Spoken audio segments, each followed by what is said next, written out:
Greetings to all and welcome to the Seattle Law of One podcast. Today's episode is about lightworkers.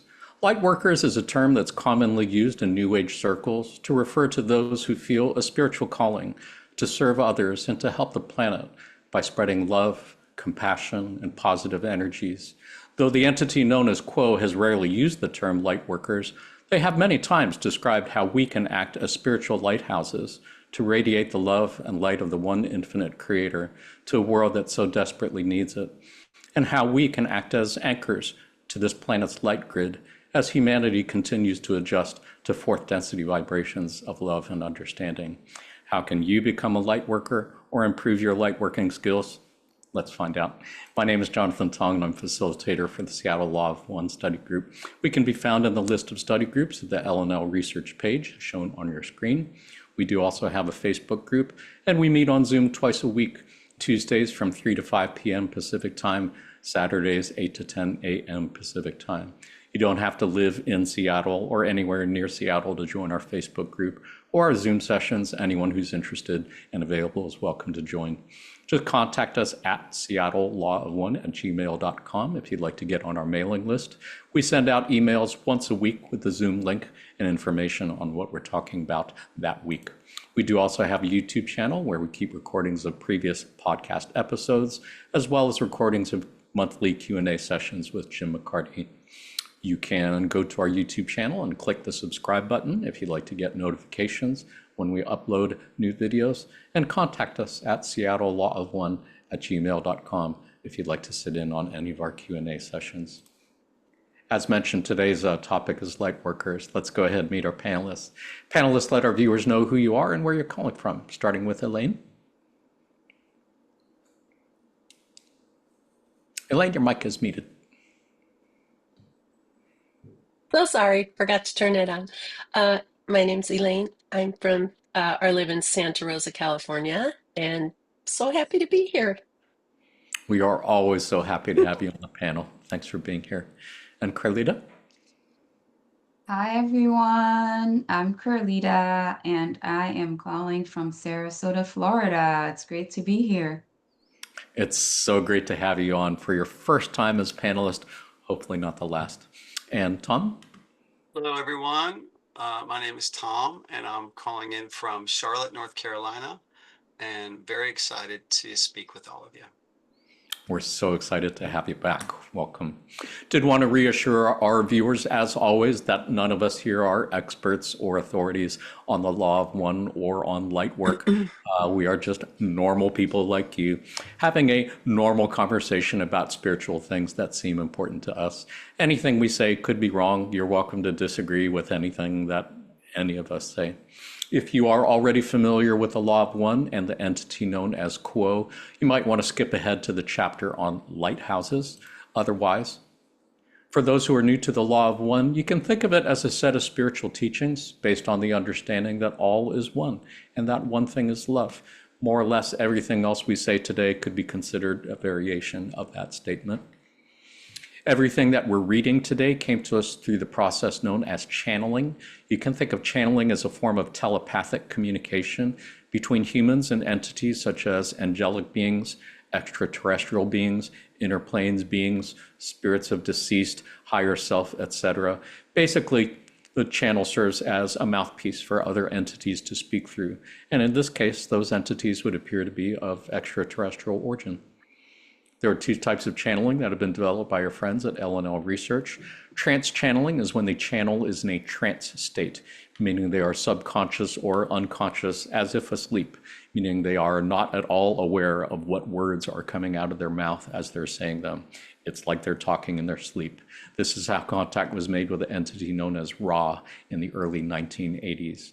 Conscious channeling is when the channel is in a conscious but deep meditative state, meaning they're only somewhat aware of what words are coming out of their mouth as they're saying them. It would be as if they're just coming out of sleep, half awake, half asleep. This is how contact was made with the entity known as Quo, starting in the mid-1980s up to present day. Who is Quo? You can think of Quo as a group entity made up of three social memory complexes: Ra at 6th density, Latui at 5th density, Hatan at 4th density. You can think of a social memory complex as a planetary consciousness. It would be as if the entire human population of Earth was merged into one group mind. You can think of densities or dimensions as different levels of consciousness or different levels of reality, since those two things are so closely intertwined. Imagine, if you will, that the elements of earth, fire, water, and air have some form of consciousness, as many indigenous peoples have been saying they do for centuries. We refer to that as first density. You can think of second density as the level of consciousness of plants and animals. Clearly, a significant quantum leap above and beyond the consciousness of what we would refer to as inanimate matter. You can think of third density as the level of consciousness of humans and cetaceans like whales and dolphins. Again, a significant quantum leap above and beyond the consciousness of plants and other animals. You can think of fourth density as the level of consciousness of the social memory complex. Again, it would be as if the entire human population of Earth was merged into one single group consciousness. Clearly, a significant quantum leap above and beyond the consciousness of an individual person.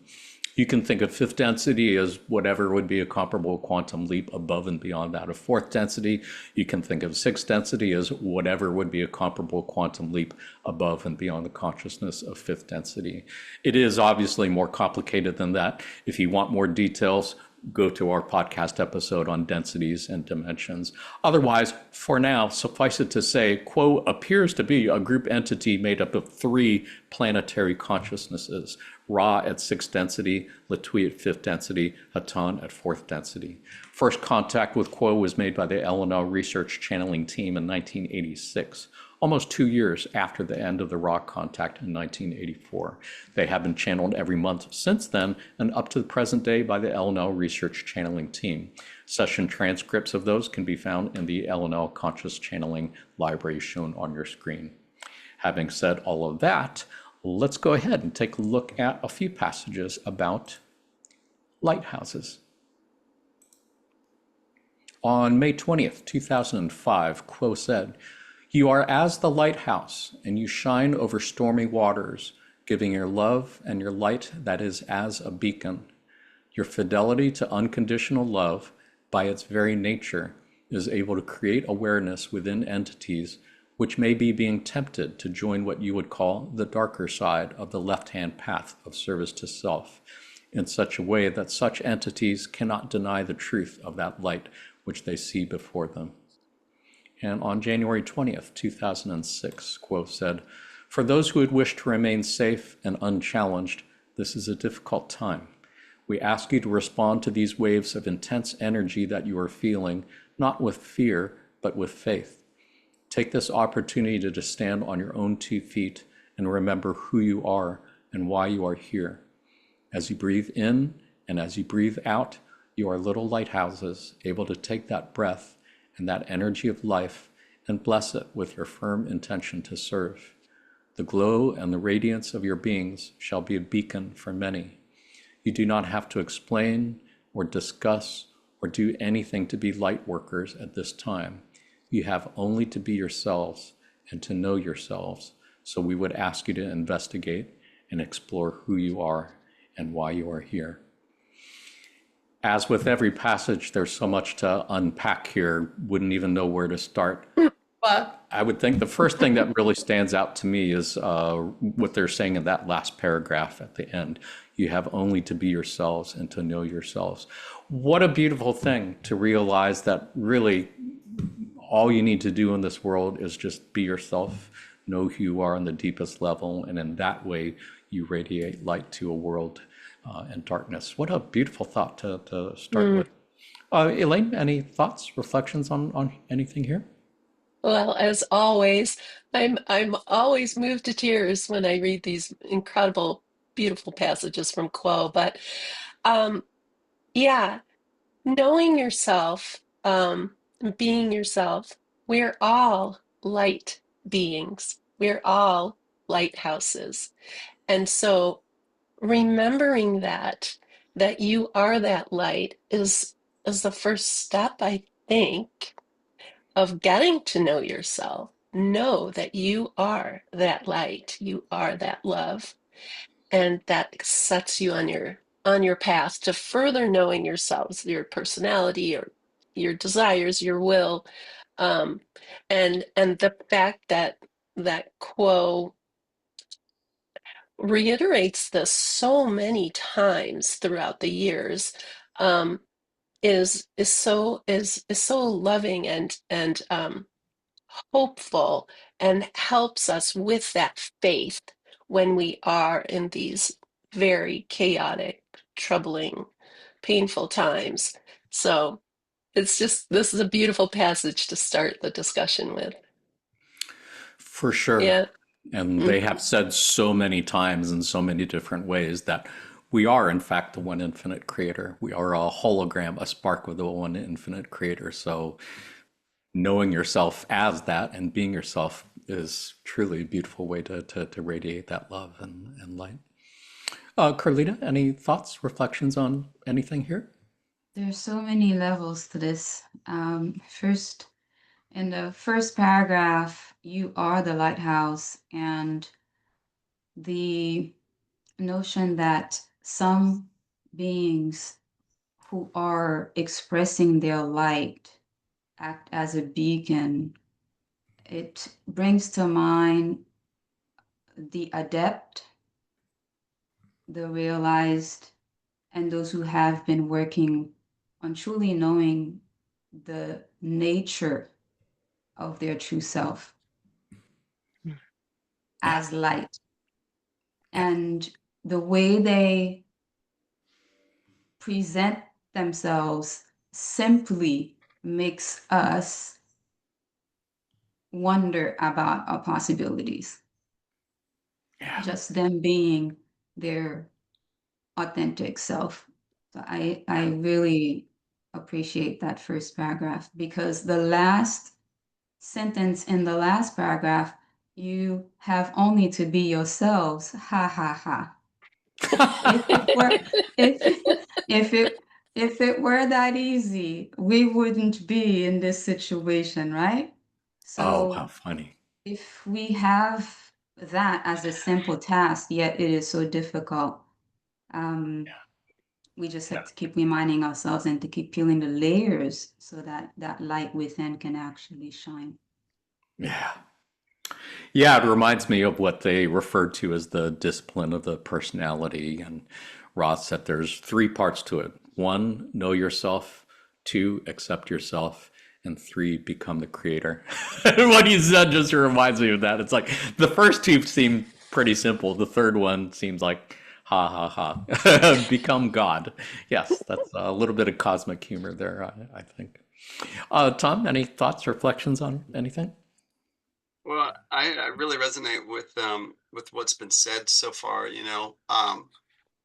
I often find myself in a position where I'm trying to be something, but what's really comforting about this passage is that it gives me an opportunity to just not have to do or be something that I'm not already, or not that that, or a person who I am not already. I mean, it allows me to just sort of say, by being myself, I'm making a difference, and I'm bringing light to those around me. And to me, I don't always feel that way. I think, just being a human, and with the somehow disconnection from the spiritual self, with the veil and the forgetting, this sort of just brings me closer into that. And so it takes a little bit of imagination, I think, um, to just know that I'm a beacon. But I think these words really help with that. Yeah, and I appreciate your sharing that because it reminds me of something we said before we started recording, which is that being a light worker is not a profession, it's not a career. Anyone can be and is a light worker just by, like you're saying, just by being yourself. You're already being a light worker. And I think that's a really beautiful thing to remember for anyone who thinks maybe you have to be a great healer or a great channel or a great teacher or great musician in the case of Elaine and Tom. And you could, but you don't have to. Lightworking is something anybody can do anytime. Anybody else have any other thoughts on anything from this passage? There's so many other little nuggets we could unpack if we wanted to. Nice. I think I might only add, I really appreciated that first sentence in blue in the second passage where they said, for those who would wish to remain safe and unchallenged, this is a difficult time. Really reminds me of what everyone has said about being a beacon. The lighthouse is a beacon shining a light to a world in darkness and being for safety to help others be guided through this time of darkness. And yeah, Quo, I think I did a word search. I think they only used the term lightworkers once, I think, in 1,700 plus channeling sessions, but they have used the term lighthouse many, many times in different ways. I just picked out a couple of them. Shall we take a look at another passage? Yeah, I would just add to your comment about the first one that it is not easy work to be authentic. So I understand that sentence. For sure. For sure. Yeah, and I think that is the big challenge for most everybody in any way, to be your true authentic self in spite of resistance from those around you who really don't believe that is a good idea. I'm certainly for those who identify as LGBTQ, or maybe those with ADHD or on the autism spectrum. It's like, yeah, you're getting all sorts of signals that no, you should not be who you think you are. And that's part of the challenge, I think, of third density. Shall we take a look at another passage? Yes, please. This is a somewhat longer one from January 1st, New Year's Day, 2006. Quo said, "You may see power in one of two ways. You may see power as coming from the outside in, or you may see power coming from the inside out.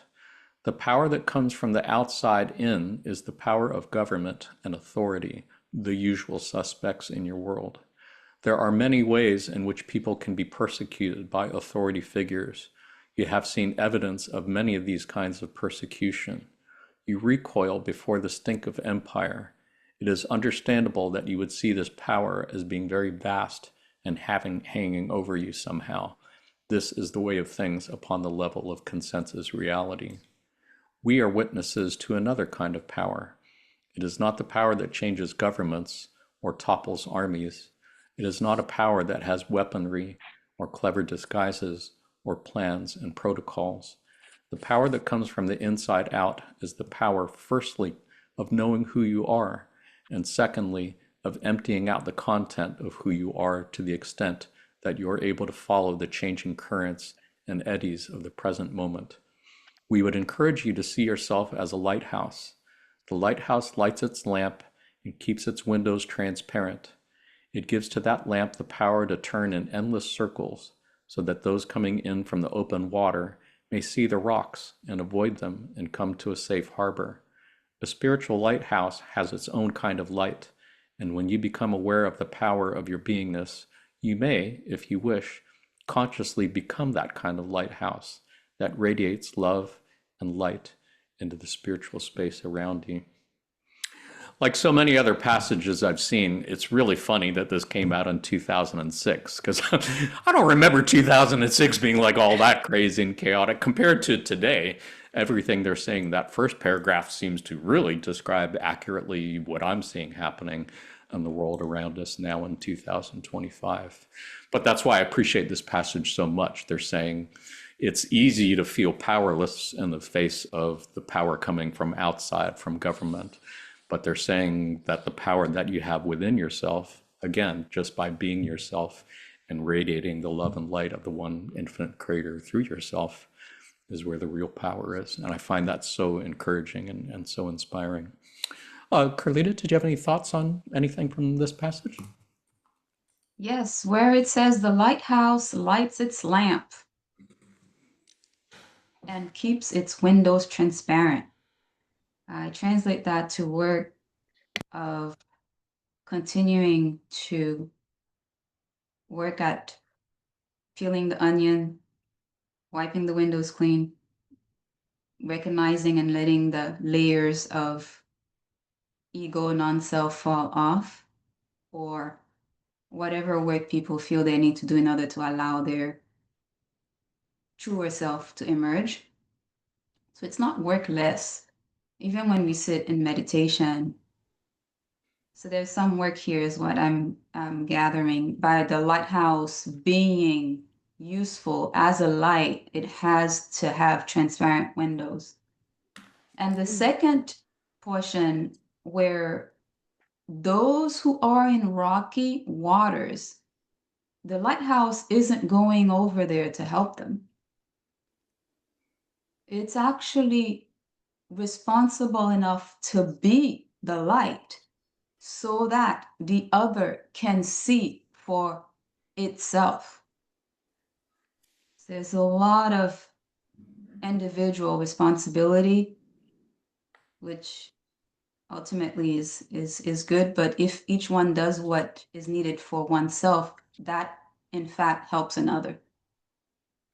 What a beautiful perspective. I had not picked up on that. I had not thought of that. But yeah, so important that they're not saying we need to go fix other people's problems. We're just radiating light and trying to help people see better without violating their free will so they can do whatever they need to for themselves. What a beautiful perspective. I always enjoy having panelists on because they always see things that I didn't see. They always think of things I didn't think of. So much appreciate that. Tom, anything to add? Any thoughts, reflections? I was considering the first paragraph where it talks about government and authority, and just the challenges of what feels like at times such an oppressive force of power. And typically the times that I feel that energy or have those thoughts, I remember in some of the other channeling readings just about sending love into that space instead of holding on to that feeling. And so as we were like reading that the second paragraph about making a conscious choice to become a type of lighthouse, I was thinking that lighthouse doesn't just have to be for those that have found the light and are attracted to you, but it really it's a light, and it's a love for even those within the power structures that we feel oppress us. It's really like Carlita said, it's being a light and allowing yourself to shine on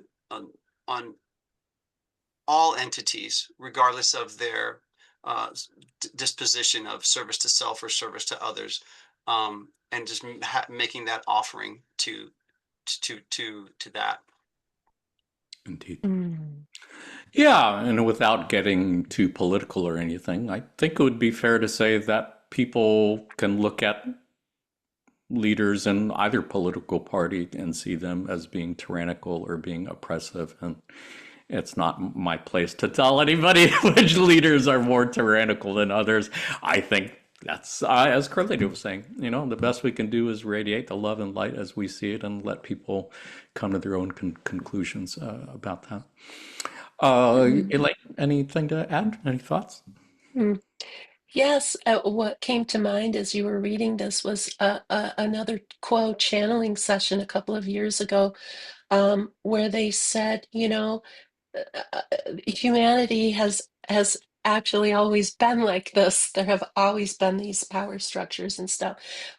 But it's because of technology that we're so aware of it, and that's one of the reasons why it feels so overwhelming. No matter what it is, the amount of information that we have access to instantaneously is overwhelming. But Quo said it has been like this always. And if you can just take yourself out, and Quo says, we are witnesses to another kind of power. So I kind of imagine Quo, or, the space time, uh, um, vastly outside of our experience, which just seems so overwhelming to us. And I think they're just reminding us that this illusion and this overwhelming feeling of smallness, that we may not be able to do anything about these forces that seem so oppressive, but you do have that light in you no matter what, and it's more powerful than any other kind of power. So if you can take yourself way out of that bombardment of third density uh, forces, um, that's one way of kind of cleaning your windows on your lighthouse, you know, Yeah. cleaning away um, that inundation of those supposedly powerful forces. So anyway, I'm rambling Yeah, a for little bit. sure. Yeah. And Hmm. it's a great reminder that Quo has said many, many times that if you really want to change the outer world, the best way to change the outer world is to change the inner world, change how you respond to it. Like you said, unblock those energy centers, radiate, channel the love and light of the one infinite creator through as unblocked energy centers as possible. And you really do change the world more than you could by trying to engage with the political system, for example, and trying to rearrange furniture along political lines. I think it's a super powerful lesson to remember. We're reminded all the time. I think, yeah, yeah, we really, I think what we have seen in the last few months slash years really has led me to conclude really have little power to change anything in the political world, but what we do have the power to change is how we respond to it, and that I think makes all the difference in the world, responding with love rather than hate or fear. I think this might be the last political passage we've got on the podcast episode. Does anybody have anything they want to add on this passage before we take a look at another subject?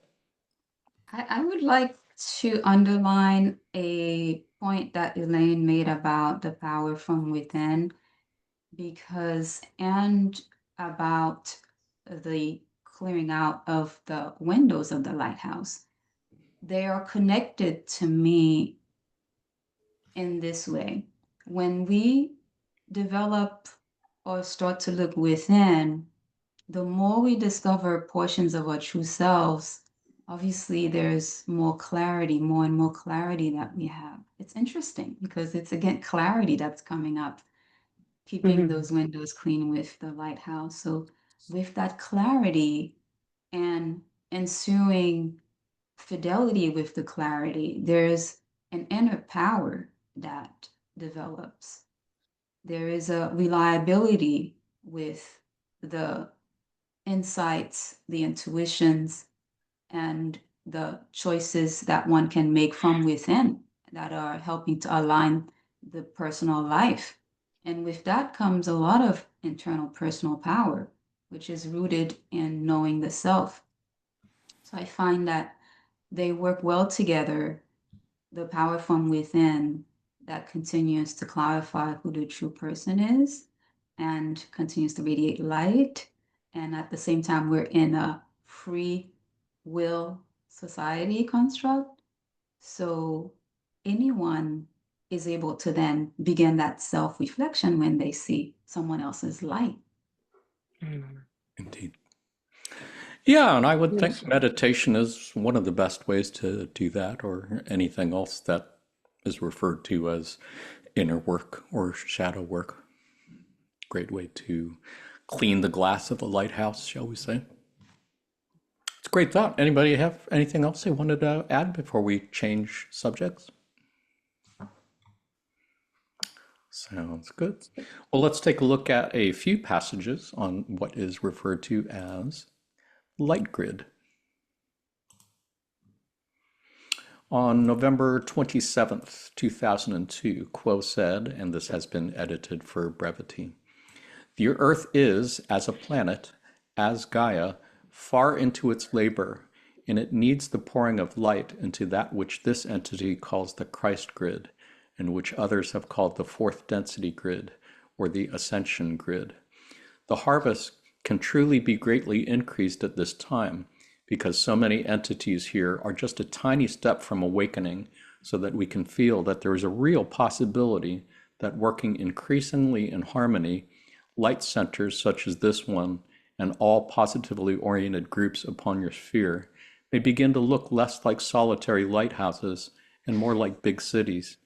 The grid of fourth density may be seen as formed by the joined hands of all positive peoples and all joined hearts as well. Entities may at any time choose to become radiators of unconditional love to the grid simply by intending to do so and moving into a state of meditation. The process of sending this light forth is one of intending to. I like that idea of moving from solitary lighthouses to like lights of big cities at night, like in the graphic here. And this would be a good time to remind folks about the Gaia Meditations that Jim and Carla started. In 2001, after the 9/11 attacks, they asked Quo what they could do to help the planet. And they were told that group meditations for Mother Earth and fourth density would be a great way to do it. So if you go to the L&L research screen, website shown on your screen, go to connect, scroll down to the bottom, you'll see some background on the Gaia meditation. But the short story of it is 3:30 p.m. Pacific time or 6:30 p.m. Eastern time is the time that they have been doing these Gaia meditations since 2001. So if you want to join together in a group meditation and be part of that doubling effect, then yeah, that would be a great way to do it. And you don't have to do it. You can do it any place, anytime. You could do it today, tomorrow. You could do it 100 years from now. But there is some extra power, I think, in being with a group of people together at the same time, meditating for world peace and such. Tom, any thoughts, reflections on anything from this passage? Well, it's very inspiring. It's very inspiring because I think about this, and in the second paragraph, the harvest can truly be greatly increased at this time, and that was 2002. That was said. So even like someone like myself, I really don't. I mean, it's hard to say when I felt like I had an awakening, when that actually occurred, but I'd say it had to do with stumbling upon the raw information, because I hadn't really pieced everything together. So it's just beautiful to know that from their perspective, from Quo's perspective, they're seeing the lights pop up. They're seeing the connectivity of light, and so it's a real opportunity, at least in our meditation, to just kind of lock into that state, that consideration, and send love into that grid. I think it's beautiful. Super encouraging. Yeah, for sure. And there are so many different Law of One study groups all over the country, all over the world, as more people are joining together. And I did want to note that our Tuesday sessions of the Seattle Law of One study group are timed so that we start at 3:00 p.m. so that at 3:30 we can join together in Gaia Meditations and add our meditations to all those who have come before us and will come after us. Elaine, any thoughts, reflections to end? Yes, two things. First, when we were doing our meditation before starting this podcast, the thought came to me that this very podcast is a lighthouse, right? And um, and the many podcasts that you've done have created a lighthouse. And then also reading this paragraph, the second paragraph, Carla, Don, and Jim were this tiny little lighthouse, in a bedroom in a home in Kentucky 40 years ago. And and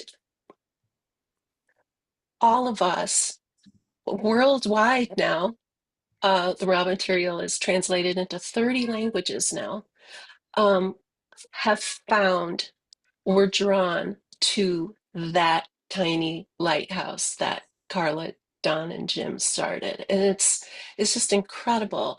And we are a big city, a big grid covering the planet, just by virtue of being of finding that beacon of the lighthouse that they were in. It's just such a beautiful thing, and so grateful that I found it, like the moth to a flame, Yeah. just totally attracted to it and bathing in it.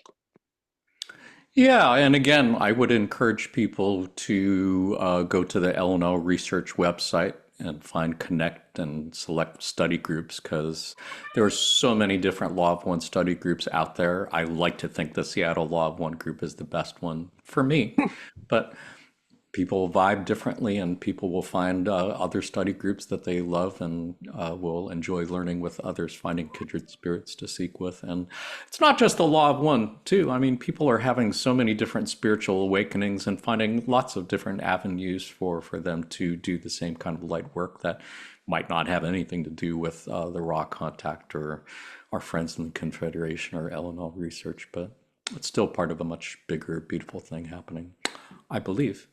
Carlita, any thoughts, reflections to add? I was very excited and agree with the sentiment and words that from isolated light workers. Remember, in the time of Jesus, there may have been others who were sympathetic, but he was one among many, many, just in a much darker era. And nowadays, just in terms of realized masters walking the planet, anyone can know dozens of them. Not to mention, you know, us little common lights out here, like the everyday people waxing our lighthouse windows. So, and then finding community. I this sentence about people being a tiny step away from awakening is another truth that I found in the practical state of life today. And in my work as a physician, when we're dealing with issues of health and then talking about the root causes, more often now than in decades before, people are coming to spiritual root reasons for certain patterns when it comes to behaviors and nutrition, taking care of the self and being authentic, in alignment and in highest integrity. So just a lot of excitement at thinking about more and more of the populace, the common people, awakening to their lightness. And that was just overflowing for me. Those 2 points, and many are just tiny steps away today. That's true and palpable. And the final urge to move into a state of meditation at the end of the third paragraph there has been said so many times by so many. Again, it's the way, and the meditation, of course, can look very different for different people, but going within through nature or through introspection or through kind acts um, is really helpful in catapulting that transformation. Yeah, so many important things that you said. I wish I'd written them down so I could remember. But for sure, that last part about meditation, I think is important. And I think the part that stands out to me in that sentence is that entities can at any time to choose to become radiators of unconditional love to the grid just by intending to do so and moving into a state of meditation. There's no magic words. You don't have to be really good and eloquent and fine saying a beautiful prayer. All you have to do is intend to radiate love, and that's good enough. I think that's a super powerful thing. And I think everything you're saying about awakening really resonates too, because I think that is something I appreciate about the Law of One, that it's helping us to explain these massive changes that we're seeing happening, as it really does feel like the end of the world, because it is literally the end of third density Earth, and it is literally the birth of fourth density Earth. And I think that goes along with what you're referring to as this great awakening, as people are awakening to this new world being born. And it's a beautiful thing.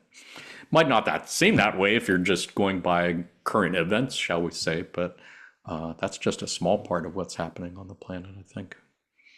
Have another beautiful passage about light grid. Anybody have anything they wanted to add about this passage before we look at another one?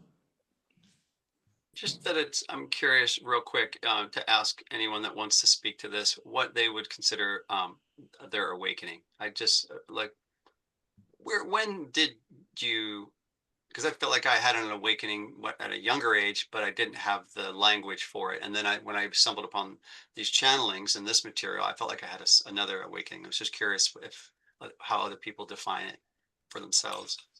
That's a great question. Carlita, Elaine, any thoughts? To me, it's a care to share? continuous unfolding. It's a continuous process. It's never ending. And for some, their clarity and the depth of their understanding, the perspective from which they're looking from, gives us inspiration and hope. But it never stops. It never stops. That's how I see it.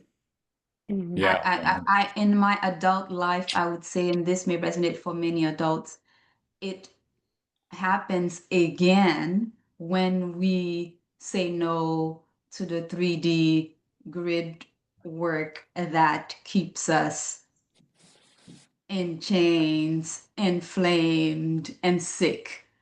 You know, these final moments of that's it, and there's got to be something better out there, usually gets people on their path, on their spiritual path. That's a walk to that awakening as well. Nice. Anything to add, Elaine? Any thoughts? Yeah, I love that, Carlita, because you're right. We're awakening constantly. But when I was really young, the first kind of awakening I can identify was the concept that we create our reality, which means we're responsible for our choices going inside, uh and that was a power that I somehow knew, wow, that this is, I can do that. I have the power to change and create my reality, because I wasn't enjoying the reality of my childhood. So that was kind of the first little step. But you're right, just as you grow and have all of these life experiences and catalysts that you're forced to kind of deal with, it's a new awakening. It's a new step up the spiral of light and awareness throughout this incarnation and all the other ones that we've experienced up till now. So Yeah, I agree 100% with everything both of you said. I think it's different for everybody. We had an episode on Great Awakenings a couple of weeks ago, I believe, where we looked at passages on it. And I remember there was one passage where they said everyone has an alarm clock that goes off at some point in their life that triggers this awakening of a realization that there's more to life than we thought. There are more bigger things involved than we thought, or that first idea that all is one. It happens at different times. And for some people, it's like single catalytic events, and for other people, it might be a whole bunch of little small gradual ones. But yeah, it's a beautiful thing. Do you have any thoughts on that, Tom? Anything to add? Beautiful. It is. That's beautiful, and I like that it's a continual process of awakening too. It's nice to think about that. There are larger moments than others, but I like to feel like it's a path of spiritual growth. Agreed. Isn't it nice that most of us have had a moment in childhood that was so pure and so connected and so undeniable. And then we program, we program with the program through middle school, high school, college, and work life, and then suddenly have to remember.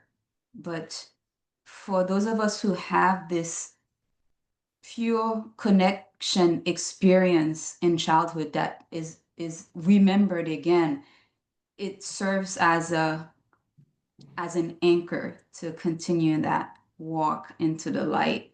And we're so grateful for it, that grace.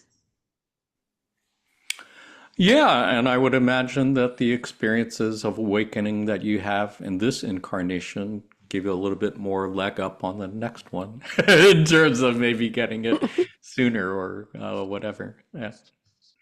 Great thoughts. Much appreciated. Shall we go ahead and take a look at another passage? This one, I believe, comes with a graphic. This was from November 21st, 2005. Quo said, "The energy that you create, bless, and give to the Creator by keeping your heart open and your love and faith strong winds itself into a golden net that surrounds the planet with love. Angels guard this work and join you in weaving this net of love. This works by blending third density energies with the fourth density that is birthing at this time." I love the visual of the angels guarding this work and weaving this net of light around the planet. Just such a beautiful visual that we usually make part of our Gaia meditations when we do them in our Tuesday Zoom sessions. Elaine, any thoughts on anything here? Well, we are never alone. We are one. We are one with each other, with every living rock, stone, river, cloud, the sun, the air, and each other. We're never ever alone. And so even when it feels like, we're working on our intention and our will and desire to serve by being a lighthouse or just being ourselves, um, it's all it's all one. And I love the thought of the angels and those entities throughout the universe who are watching this planet and who are guarding us in this, helping uh, Gaia into fourth density and helping humanity into fourth density. So it's so beautiful and so comforting and instilling of faith and hope to know we are not alone ever. We are a very important strand in this web of light that we're all contributing to just by being who we are. It's so beautiful. So important to remember and so easy to forget. But yeah, I have found the more you work with angels, the more you ask them to help, the more pure your intentions do you of service to others, the more help you get, and it only builds from there and gets better and better. So beautiful message for all of our viewers, I think. Carlita, anything to add? Any thoughts, reflections? I just had a very touching moment, which was quite unexpected, to be honest with you. The sentence, "the energy that you create, bless, and give to the Creator." At first, as I heard you read it out, I thought, we don't have, we as adults, we often think we don't have a lot to give the Creator. What does the Creator need from us? I mean, give to the Creator. And I remembered instantly as a child, every night going to bed, writing songs to God. And I was so humbled. As a child, I didn't even think about whether it was good enough. Like, it was just a communion. It was my pleasure to write a new song that night and sing it to God. And it's just a reminder that we are all complicating it sometimes as adults. Really, really, our gift is there just with us if we can offer it to God and to the God in others. It pleases God. Yeah, I believe so. I believe so. And that is one of so many things I appreciate about the law of one. It's not that you have to do anything in particular to please God. Just being yourself and expressing yourself, whether it's writing songs or gardening or drawing or just thinking the thoughts that you're thinking and being the person who you are. God really appreciates that. And I think for so many people who feel unworthy and find that they're not good enough, I think that's maybe one of the most difficult things to learn, that you are good enough. You're more than good enough, and you don't have to do anything more than just be yourself. That's a really beautiful thing. Tom, anything to add? Well, Elaine said it was amazing, I think, and what Carlita said, they both framed this up so beautifully. The only thing I wrote as a note when I was reading this passage, or you were reading it, was I just wrote, oh, "We're not alone," and I think that was what Elaine really touched on. And it warms my heart to know that we're not in this alone. We know that we have others, and we have a team of us working to bring love and light into this density and into others. And then Carlita, what you said, it reminded me of well, I mean, what a beautiful thing to write a song to God as a child. That's amazing. And it made me think of the line that said the creator wants to know itself better. And so by our experiences and giving back, the creator gets to know itself better through your song, through our balancing and meditation. And so I just thought that was beautiful. Beautiful indeed. Yeah, they refer to God and Creator as intelligent infinity, because God is infinitely intelligent, except doesn't know what it's like to be Carlita, doesn't know what it's like to be Tom, doesn't know what it's like to be Elaine or me or you person watching this on video. So you're helping Creator understand more about itself just by living your life and experiencing your experiences. It's just so fucking beautiful. It's really just, yeah, love it. Anybody have anything else to add? I think I have one other passage on light grids.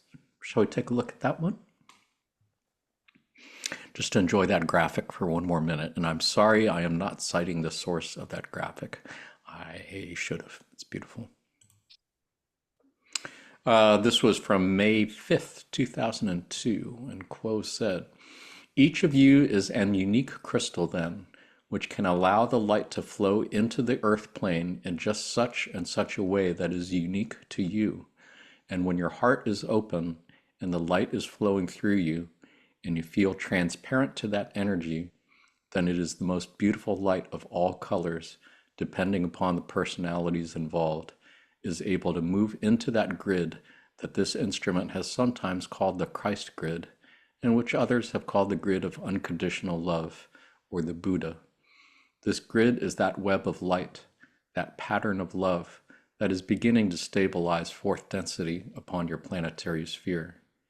Each of you is doing tremendous work for those who shall come after you, sowing seeds of light and seeds of love, whose blossoms you shall not see, for you shall move on. Yet those who come after you will be able to do as they do because of reaping the harvest that you now sow with each loving thought and each contact made in love and in light." I've read this passage many, many times, and it just still gets me reading this one. Just this idea that This is what we chose to do. This is why we came here, to incarnate and make the sacrifice of coming down to be these tiny little specks on a speck of dust in order to plant these seeds for fourth density. That's so that those who come after us will find it a little bit easier to work with. I just find that so beautiful and inspiring. And whatever you do, anything that you can do to open your heart to those fourth density vibrations of love and understanding is going to be helpful to all those who follow. Any thoughts, Carlita? Anything to add on this one? Just something very small, that each of us is a unique crystal, and therefore the light would shine through each of us in a particular way. Specifically said here, depending upon the personalities involved.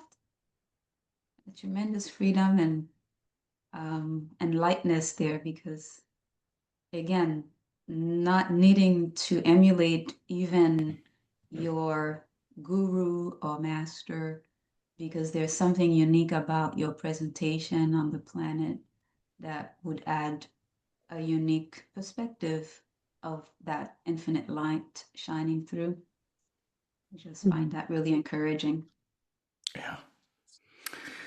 Yeah, the word unique appears in channeling transcripts probably almost as much as the word meditation. They just use it so many times to describe just what you said, how each of us is unique. Each of us colors that light in that unique way that Creator loves and delights in. Anything to add, Tom?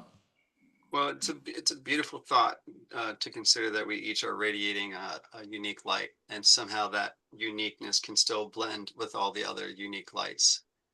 And I always enjoy it. It's comforting to hear sometimes. Well, it's always comforting to hear when Quo will state that we're making progress and that what we're doing makes a difference even beyond our time here.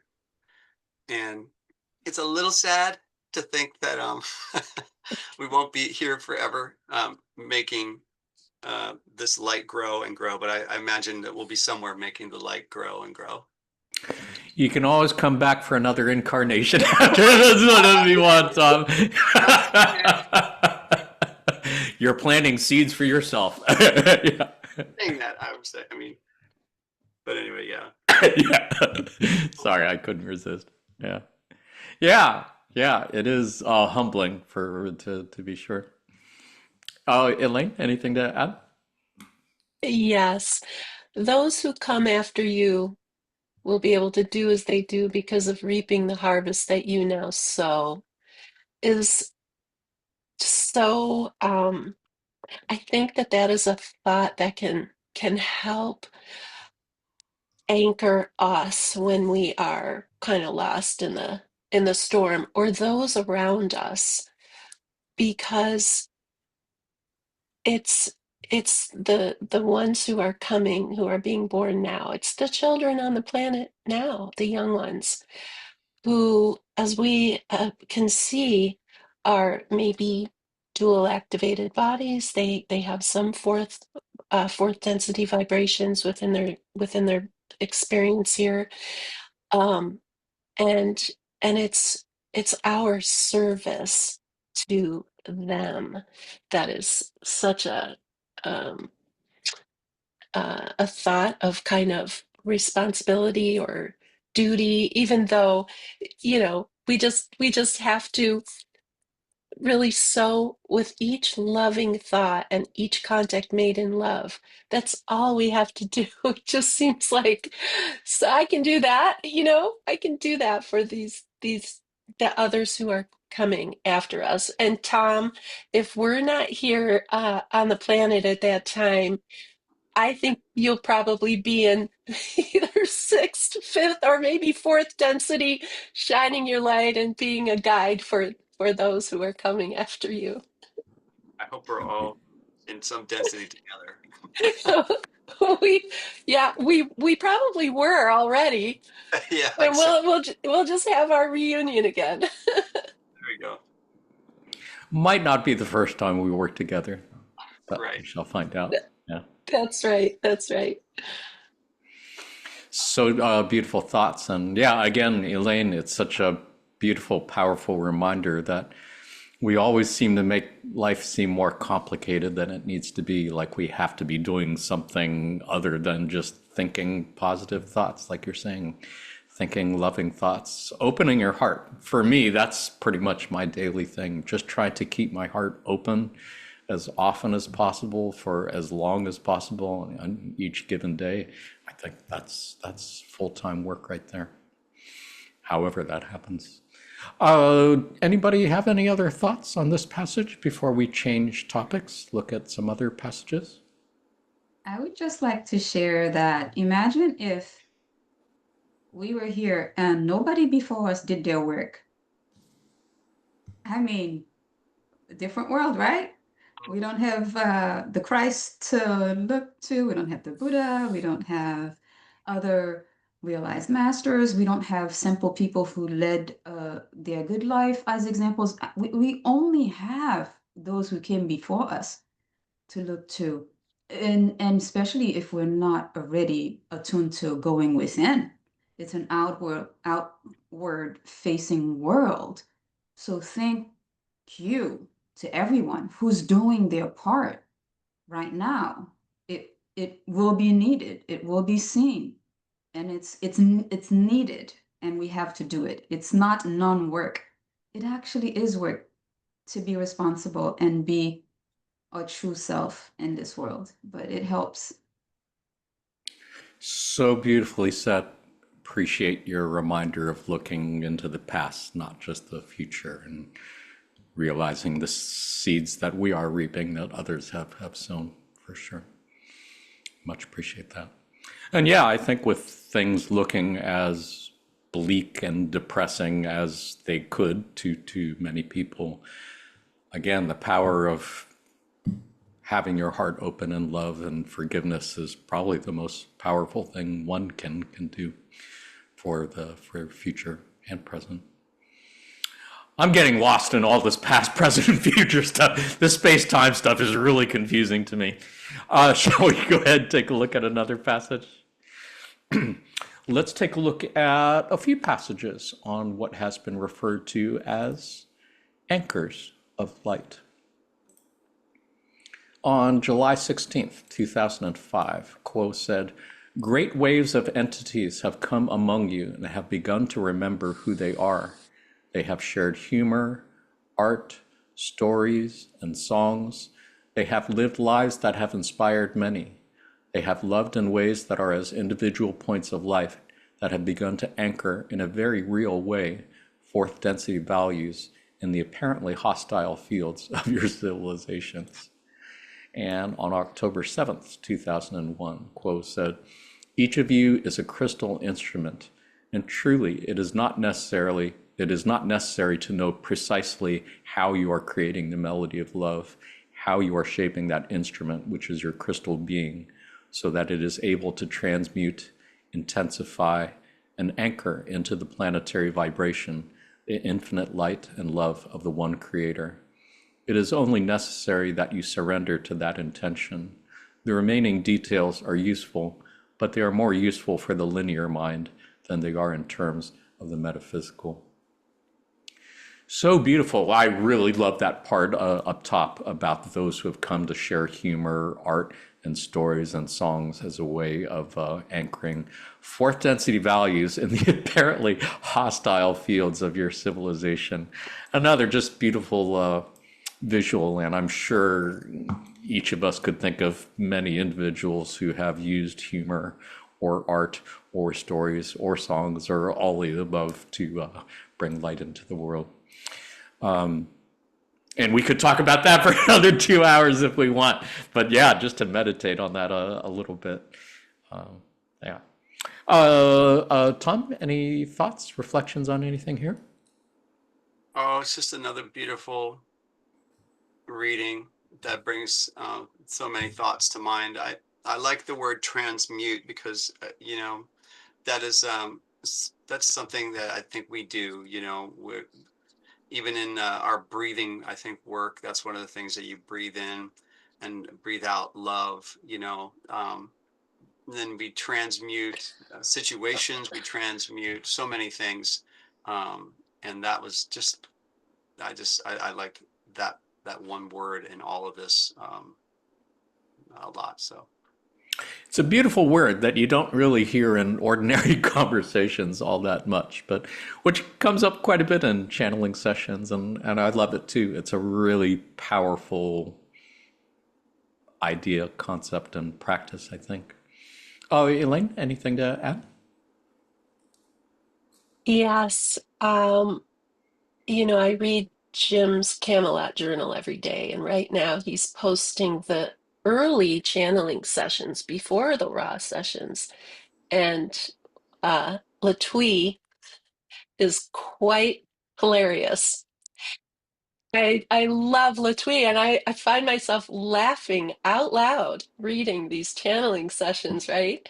And it just reminds me of how humor, of course, music, art, cooking, there's so many expressions of the way we can share our light, but humor especially seems to diffuse anger, fear, chaos in such a powerful way. And throughout these decades of the channeling sessions, and I think Ross says so too, we're meant to be joyful here. We are meant to have joy. Lighten up. Even says, just lighten up, and it's very powerful a way to express and really shine that bright light with a surprising, humorous, whatever, just kind of knocks the fear out of the way, and suddenly you're laughing. And when you're laughing, your heart is open, and that's how the light can kind of get in, right? And we're seeing that today, not to get political at all, but how humor and those who specialize in humor um, are are huge lighthouses in our society right now, and how powerful and unifying it is. So Sure. I love that thought that we do need to remember to laugh, remember the joy in all of For this. sure.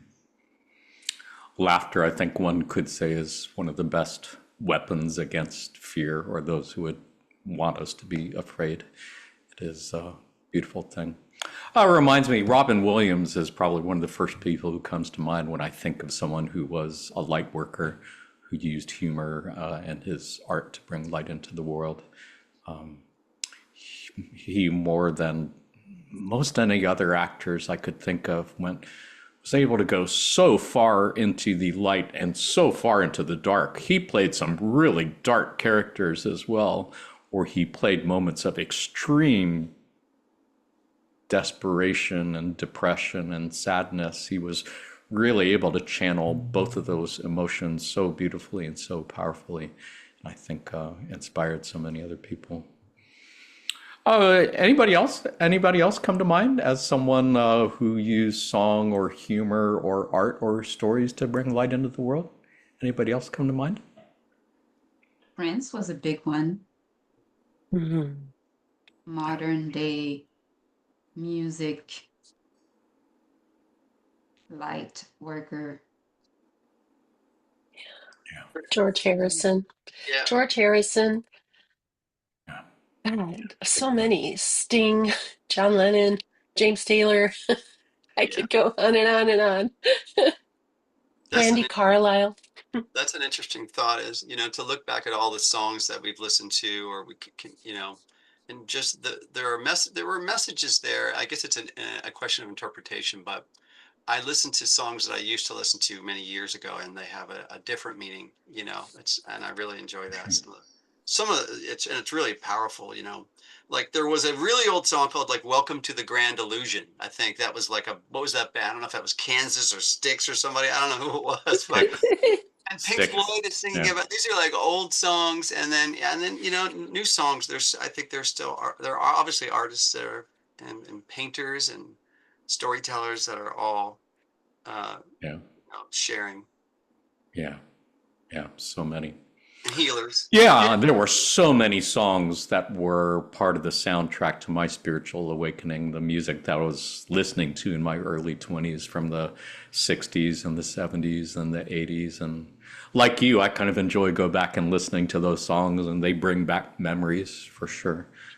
That time. It's a great way to time travel and a great way to remind myself of where I am now in relation. Shall we take a look at another passage on anchors? This is from July 16th, 2005, and Quo said, "You carry with you a family of unseen presences. Within the circle, for instance, there are overlapping groups. More than one entity within this group is not only an individual, but also a family member of the community which is represented in fifth density and in sixth density families from which you came to serve upon planet Earth as wanderers, offering at great risk to yourselves your very self, in the hope that by your very being living in flesh and bone, strangers in a strange land indeed, you would be able to offer that energy of unconditional love that would help to anchor the fourth density energies that now are being seeded within the planet that is being born as we speak, that Gaia that is a fourth density, positively oriented planet." That is one sentence, ladies and gentlemen. I wanted to split that up into two paragraphs, but I realized that is one long ass run-on sentence. But that's Quo. That's our friend Quo. Beautiful though, and it certainly goes back to, I think, what we were saying not that long ago about how probably all of us here, and probably you who are watching this on Zoom, probably a wanderer, probably came from sixth density. I believe it was said that the majority of wanderers on planet Earth came from sixth density, and many of them may well have come from Ra, and that we are all like volunteered to come down here and do what we could to help this planet and also help our home social memory complex to balance those energies of love and wisdom, which is part of the incarnational plan of the wanderer. Any thoughts, reflections to add on anything here, Elaine?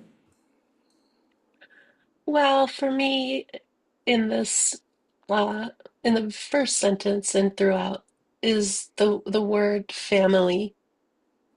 I know my experience has been with many of my family that I've met here in this incarnation, and I'm talking about my soul family here, you guys. And uh, I was always searching for my family, um, and I found it here. And and it wasn't until I found the Law of One that truly felt the universal family that we are all a part of. So I love that concept. It really brings it home. It's real. It's a real, we are one family. I just keep going back to that. You know, the one original thought, that thought is love. It's one. And I just love that. It's just beautiful. And if we are wanderers, um, we're doing it for the family. You know? I just love that concept. So it's just beautiful.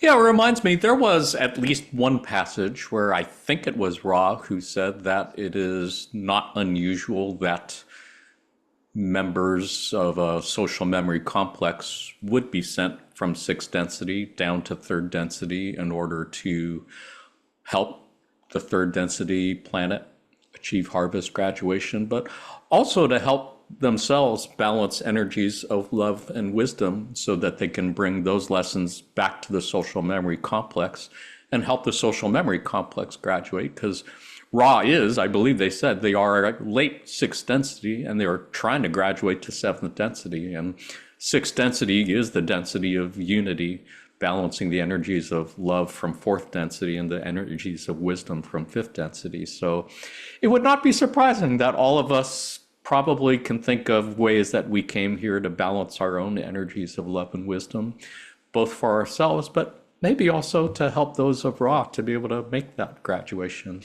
And that's a beautiful thing to contemplate. And it may well not be true. I might be making the whole thing up, but what a fun thing to pretend. What a cool thing to just say, what if it's true? What a cool way to go through life every day. And Quo often says, "Oh, I'm sorry." No, They go they ahead. they often say, "We're here in service to you.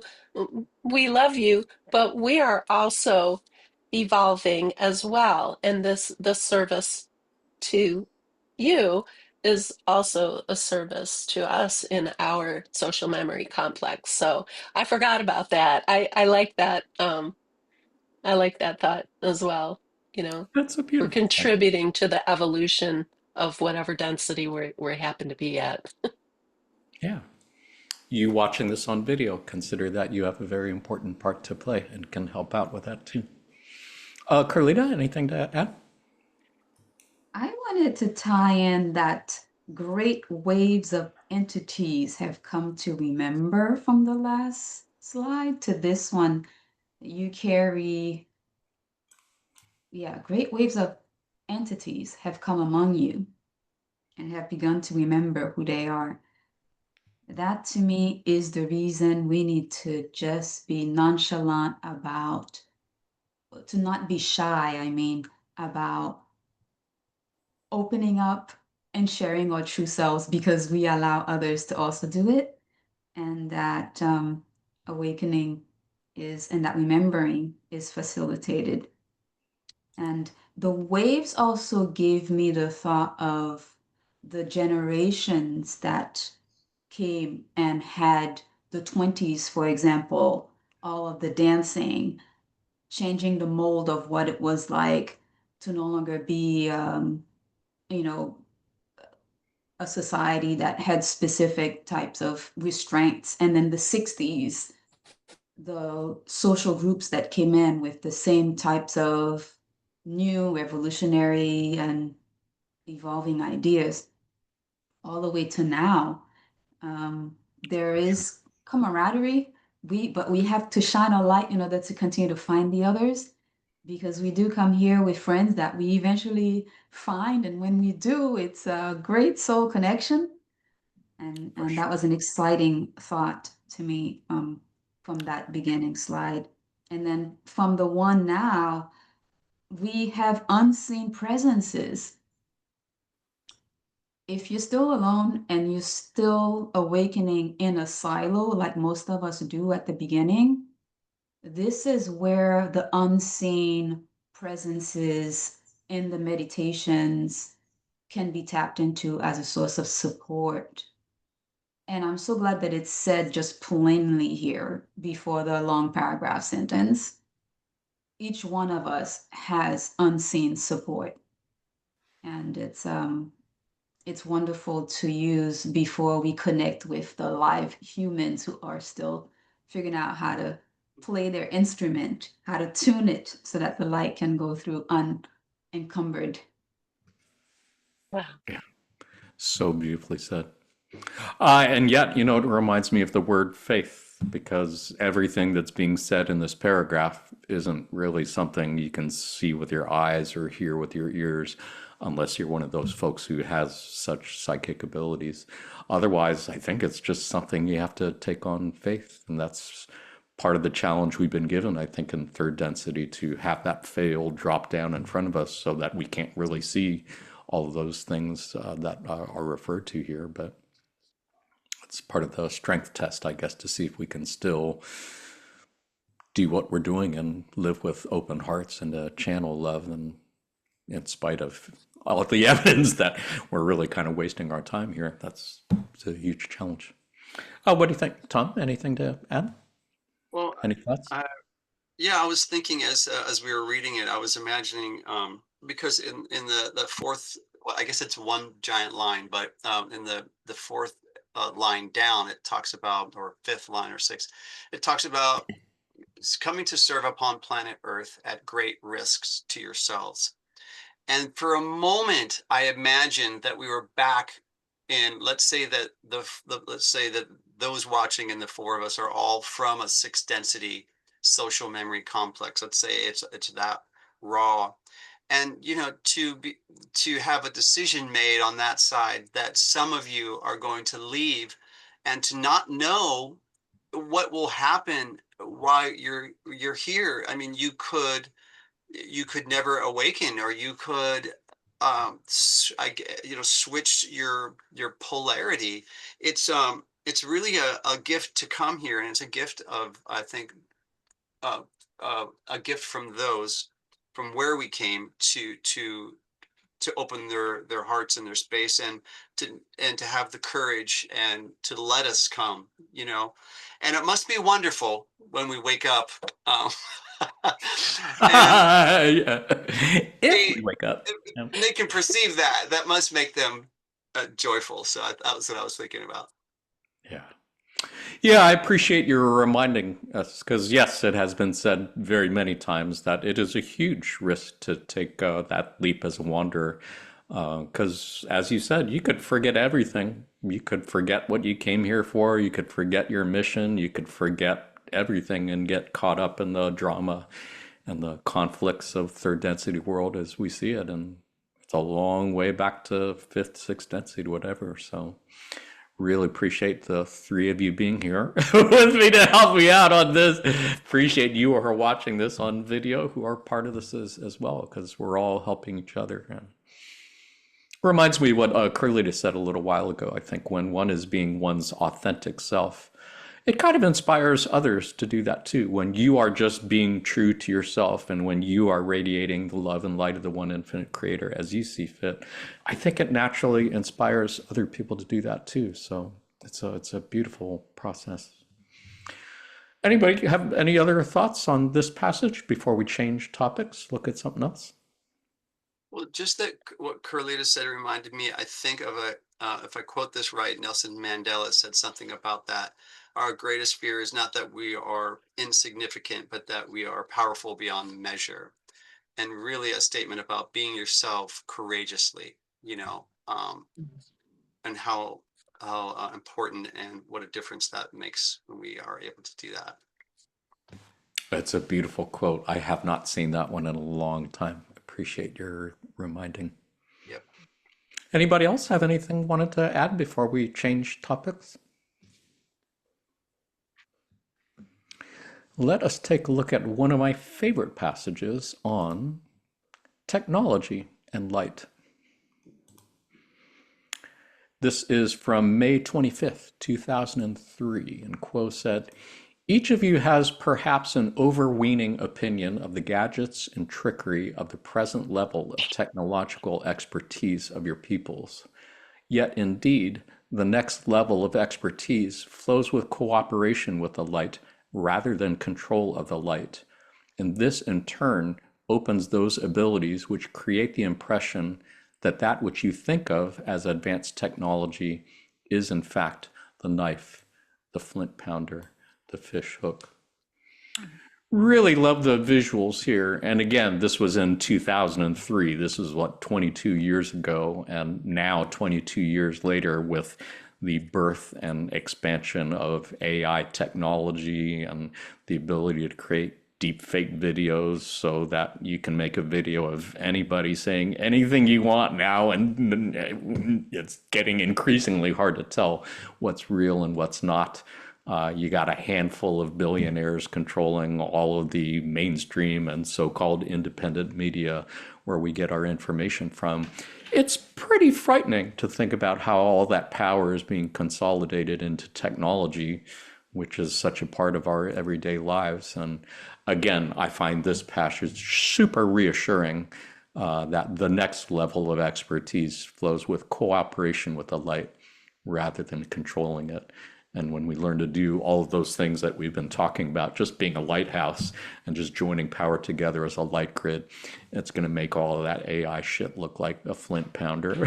I love that. I find that super encouraging and inspiring. Carlita, do you have any thoughts on anything here? I'm exactly on that wavelength, Jonathan. I am so glad that it's plainly said here too, and I hope more and more opinions and perspectives like this come out, because while AI is a great tool, of course, those who haven't found themselves always look to outside of themselves to create. And so the more unconsciousness will be created using a sharp knife like AI. But coming back to what's the true technology? One that flows in cooperation with light. I think if we consider consciousness, true consciousness, as the true technology, this organic instrument, this crystal that we are, it has its own AI that we can tap into, that we can flow with, and it's called light and consciousness. And it is the technology compared to, I would say, the butter knife of AI. Yes. It's not even a hunting knife, it's a fucking butter knife. That's great. Thank you. Tom, anything to add? This one, I understand it better now through the responses that you both gave. I was struggling with it a little bit when I first read it, and I actually had to look up the word overweening, which is presumptuously arrogant or unduly confident. I didn't know that word. Um, but I get what the topic is here, and I remember a channeling that just happened, I think, in Seattle, that where someone asked about AI, and one of the things I took to heart is Quo mentioned that as the AI is being developed, right? Because as we put questions and responses, and we're creating it to also imbue those inputs with love, because that can make a difference in what this tool becomes. I often give AI compliments, or I just try to be loving and when I'm engaging with that tool. And then the other thing it makes me think of is, the technology. I go back and forth. I don't like technology because I feel like it takes away from me being in nature and me being with people in some ways. But then at the same time, it also brings us together, in this space. So there's just that balance I try to find. But I like this because it reminds me that the intention is what really matters, and kind of going back to that thought. For sure. And I would agree that AI is like any other tool. I mean, it could be used for positive purposes or negative purposes. Same with guns. I mean, you could use a gun for positive purposes or negative purposes. I think my concern is just that the capitalist corporations that are in charge of AI and its use clearly have it in mind for STS purposes, not for service to others. So it's really easy to foresee Terminator, Skynet scenarios unfolding in the near future where it's being used to control and manipulate and enslave and oppress people. So it's easy to feel powerless in the face of that. But as you and Carlita are saying, consciousness is where it's at. The power of consciousness, the power of love, the power of cooperating with the light rather than controlling it. You're talking about the whole power of the universe. You're talking about the power that the entire universe operates on, as opposed to what fucking Elon Musk operates on or whatever. So yeah, I think I'll go with universe. Yeah, for sure. Elaine, anything want to add? Yeah, I love what all of you have said. And what you just said, Jonathan, the love and the light is eternal, unending supply. Uh, whereas these technologies here in third density, unfortunately, are tapping into the limited supply of energy on the planet, and it will not be able to sustain eventually, right? And so that's one thing. The power of that we have as accessing that love and that light for eternity is just unfathomably more powerful than the energy these technological tools need. And also, the other thing, Tom, is really important that you mentioned that channeling session with Quo, who spoke at length about AI and said, you know, you're building it, you're making it, treat it as your best friend, treat it as you would another self as you engage with it. And I just have faith that there are many, many more engaging with AI with that love, with that intention to use it as a tool for peace and connection. Um, and so we truly can maybe stave off the use of it for negative purposes. I just have that. I'm optimistic about that. It's an incredible opportunity. And I used to be afraid of AI until I was in that quote session and it's just that just makes sense. And that finally I'll stop after this. That is an example of cooperating with the light. So we don't know what the light of this technology really truly is. It is of the creator. So how we relate to it, if we can see the creator in this tool and engage with it with love and just with love, we can use it for immense good on this planet. Sure. It's an opportunity for us to do that. Yeah, well said. And I agree. I think cooperation with the light is what I'm seeing as the real key here, as opposed to trying to control the light. And in many Mhm. that ways just means accepting what happens and not trying to control what AI does or what anyone else does, and rather than relying on some outer form of technology, but relying on what you can do within yourself that doesn't require some fancy gadgetry. Which I think would actually be a great segue into our next topic. Shall we go ahead? Let's take a look at a couple passages on blessing the light. On December 29th, 2007, Quo said, "This is the place where you hope to share in great joy and radiance the love and light of the one infinite creator.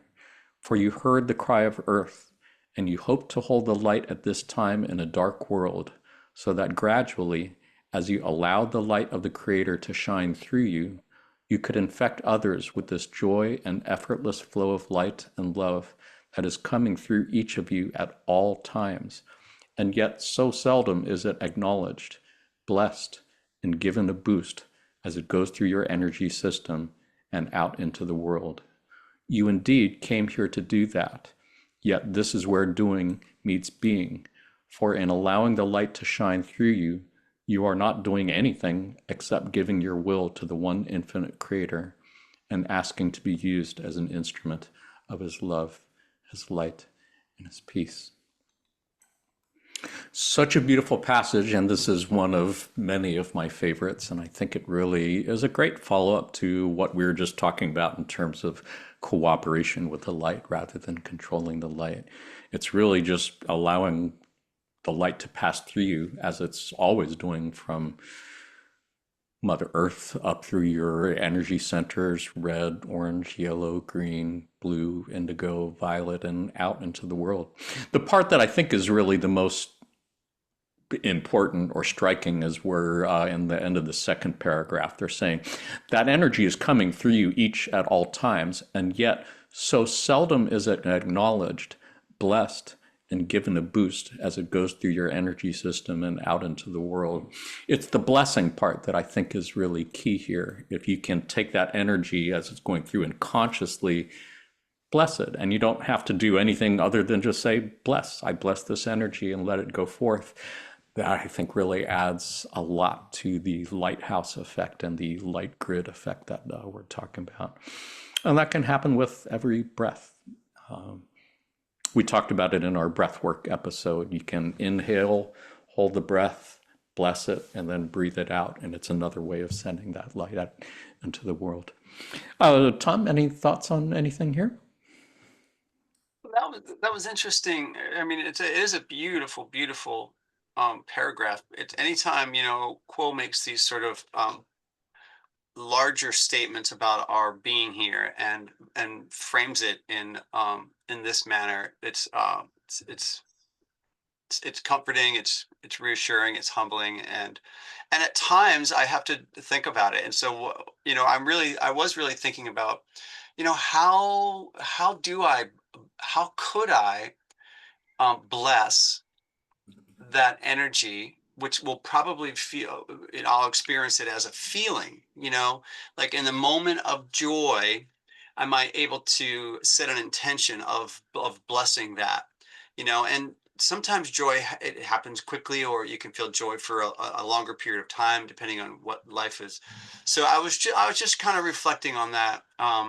And I appreciated you saying that, that can be done, maybe after you've experienced the joy in meditation. So I'm just sort of like thinking about that, and I'm curious what others have to say on that topic as well. I don't think it has to be after anything. I can think it can be as automatic and as reflexive as when you say bless you after somebody sneezes. I don't think there has to be any particular emotional intent or preparation. I think it's just literally just thinking, bless you, bless this energy.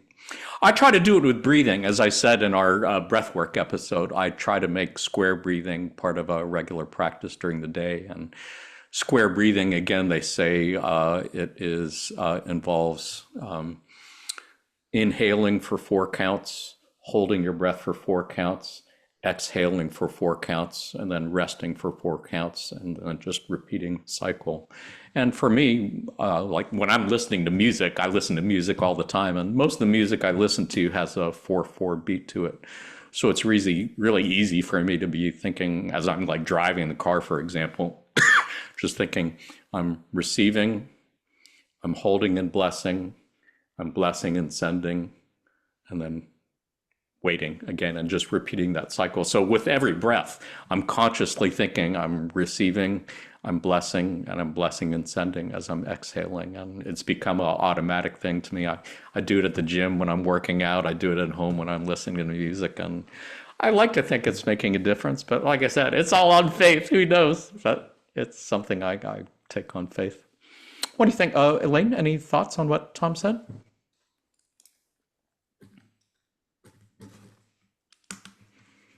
Elaine, your mic Sorry, is... I was muted. There's someone with a leaf blower out there. I didn't want to have you guys hear it. I love the question, Tom. And as you were talking about it, what came to my mind was, the effortless and unending uh, flow of light and love that's coming through us at all times. What is it? How do we? How does it flow through us? And for me, through nature, through my experience, and I find that I'm in constant gratitude. So when I'm out in nature, when I'm with those who I love, when I'm with you guys, just everything that's flowing through me, it's miraculous to me, truly. And so I think just for me, the way I bless that love and light energy flowing through me is just by being grateful for it. I'm constantly like, oh my God, this is incredible. This is wonderful. This is a miracle. I'm so grateful for every single moment and every single thing that's happening in my life. And so maybe you could call that a blessing. Um, for me, I guess it is. I never really thought of it that way. So I appreciate this conversation about that word, but I think it's kind of an automatic blessing of your experience when you do have that gratitude, which is also kind of just automatic. Yeah, I don't know. that makes Yeah. perfect sense to me. I don't think I had thought of it that way, but no, that all makes perfect sense to me. Carlita, anything to add? Right along those lines, there's been some clarity with your conversations. We often go into meditation, or I would say for myself, um, as a need, right? To realign, to clear our mind, mainly to get in alignment again with our true self. And until recently, and until I was taught to do this as a receiving mechanism in meditation, I now have a practice of at the very end of giving, of sending. You guys do that in your meditation for the planet, which is a wonderful practice in and of itself, because you realize as you give, you're overflowing. And so that's one thing that happens in meditation. In nature, during walks, let's say you're checking off the box for your physical well-being. As you begin to transmute all of the energies of the day and begin to feel better as nature and the air heals us, I find that I naturally, after having been filled with the healing energies, as a healer, my natural tendency is to send healing wherever it's needed, as it's being received, of course, in alignment with the person receiving it where it's appropriate. But I find that that's the way that I take the word blessing. I'm giving of what I am, of who I am. And usually for some of us who are still evolving on our paths, it tends to happen after we've come in alignment and awareness and are full, and can then turn around and give. So those were thoughts clarified for me as you guys talked about this topic. So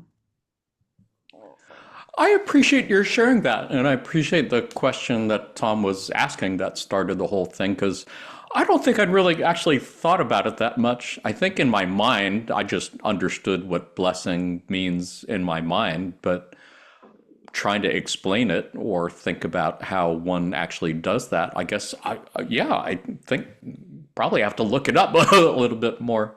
I think as I'm thinking of what everyone has said, when I'm thinking of blessing something, I'm kind of thinking of Jesus, like blessing water, blessing wine, blessing others. I think for sure there's something to what Elaine is saying, just about the gratitude that you feel. I definitely feel like that is a form of blessing. And then I think thinking about in terms of what Jesus did, it's something, I don't know, maybe there's something a little bit extra. It's where you're giving something to, there is something religious, there is something spiritual about blessing it. It is something about where you are giving it to me. And again, this is just my opinion. It's giving it your own blessing. It's giving your stamp of approval. It's giving me as a spark of the one infinite creator. I'm giving my blessing to this thing, this moment, this energy that's flowing through me, to this food that I'm eating, to this water that I'm drinking, to this earth that I'm walking on, these flowers that I'm looking at, giving my blessings to all of those things. I don't know. Gonna have to save that for another podcast episode. Do you have anything to add, Tom? I really appreciate your being the catalyst for this conversation. Yeah, I'm really grateful for what you all said. That was very helpful in gaining some clarity. And there's three words. It's acknowledged, it's blessed, and it's given a boost. And I think together those things, acknowledgement and blessing, give it a boost. But really, the way I've come to think about it in the last just 3 minutes that we've talked about it is really to acknowledge something and to shine like a love and light on it, and at the same time hold it in a space of gratitude and appreciation. And I to me, that's kind of where I am with blessing, like that concept. And so I just can be grateful, and I can appreciate the joy and the love that's flowing through me and flowing through all of us, and how it's infecting others, how it's impacting those around us, and just shine light on it and love and be grateful for that and appreciate it and acknowledge it. So that was Yeah.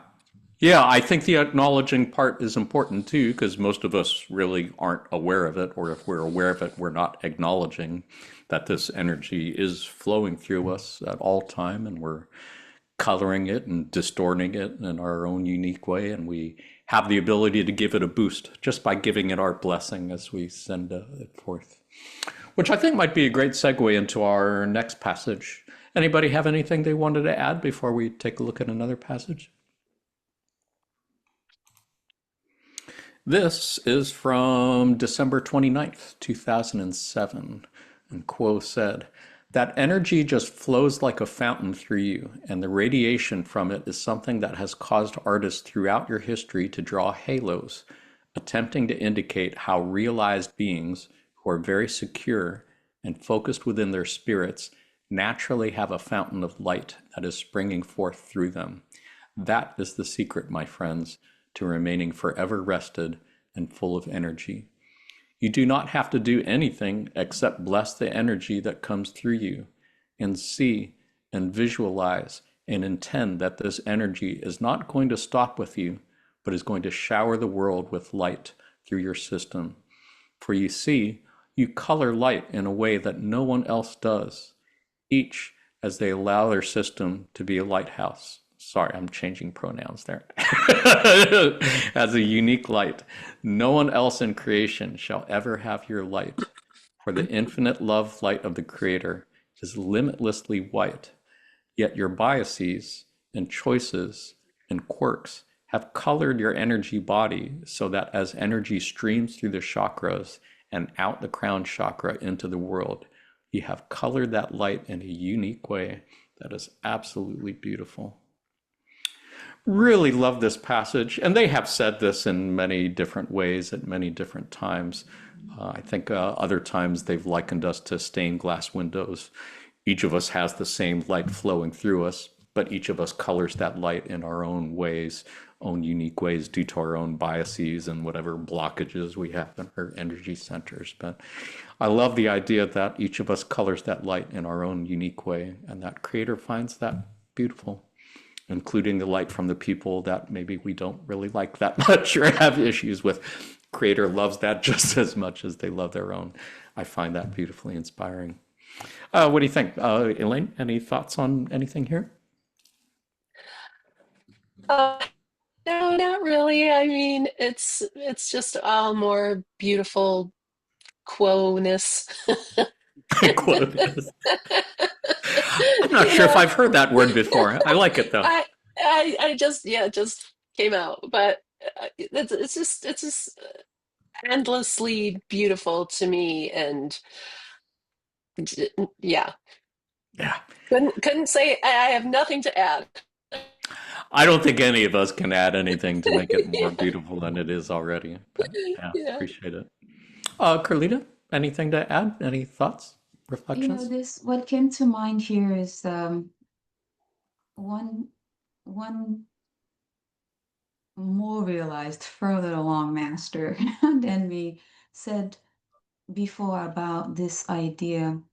Would you like the pure light to shine as blue, red, dark red, as light original as possible.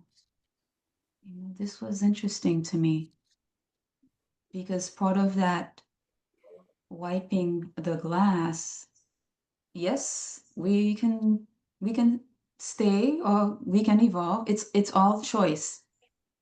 We can allow more of the light in, or we can leave it like the way it is. It's up to us. But I thought from someone whose perspective was much clearer than mine, likening this concept to how much of the light do you want passing through? Do you want it to be as clear as possible? Then that's available to you as well. Yeah. Yeah, and I'm getting the visual of the prism, the glass triangular thing where white light goes in, but it separates out into the different colors of the rainbow and the different colors of the chakras that we see. And I think, I would think that each of us, ideally, I mean, we're coloring that light each in our own unique ways based on our biases and based on whatever blockages we have in whatever energy centers. But I would think our goal eventually is to be as unblocked as possible. And so that light flowing through eventually comes out as pure white light. I know I got a long ways to go before that happens, but I think, I don't know, what do you think, Tom? Any thoughts on that? I mean, it's pretty amazing that we're not just unique amongst our third density other selves, but no one else in creation shall ever have your light. I mean, that is so unique. That this kind of blew my mind. So, but yeah, just it's a beautiful passage. Yeah. Never has anyone been exactly like you and never will be. I mean, that's really something to contemplate. I think the great ascended spiritual master, Mr. Rogers, said that often on his program. And I think that was something as a child that really resonated with me. That was beautiful. I like the part about halos here. We haven't really talked about halos, and I went through the trouble of finding a picture that would go with this passage. And I just think it's beautiful, this idea that halos were representing that light that comes out of our crown chakras. And the last part of that paragraph really struck me the most. That is the secret, my friends, to remaining forever rested and full of energy, since all I see these days are memes about people being exhausted. I think partly because they're still trying to function on third density energies, and they have not yet figured out how to swim in the waters of unconditional love, as it were, and to vibrate with fourth density energies of unconditional love. I think that is, again, a good lesson, I think, for anyone who feels tired and exhausted, maybe to think about how to vibrate more in fourth density vibrations rather than third. Anybody have any thoughts on that? I really like the halos too, because I grew up a very Catholic, and I would see a lot of that, and would always could never figure out what that meant. And then as I started studying in the last few years and listening to the channelings, I started to somehow connect that light to the halo, but I've never seen it written like that. So I'm glad you put that in there. It's beautiful. Thank I you, Jonathan. think that's the only passage where it has been said specifically. I could be wrong, but I think that's the only one I've seen. Was somebody going to say something? Sorry. I was going to mention, thank you, Jonathan, for bringing up that image and for bringing us to that paragraph as well, because I see that Poe also plainly says that realized beings do walk among us. They, we could say, are awakened, but they would never say that. They would say, oh, still awakening. So they come to walk with us. So realized beings who are very secure and focused within their spirits naturally have this fountain of light. And this very string of words, fountain of light, I've heard as a description from one who many might say is a realized being who just is here to help others. And it's very, very reassuring to see similarities and just descriptions about who our friends are playing with us in this sandbox here. That there are realized beings, one, who are very secure and have done this, what we're doing here many lives ago, and have progressed a bit further along and are back here to play. And they are simply fountains of light. Beautifully said. Beautifully said. Yeah, and it is worth noting that this is not just a Christian thing. The whole idea of the body of light is something that can be found in mystical traditions of just about every culture, everywhere around the world, for sure. What you were saying reminds me of a passage.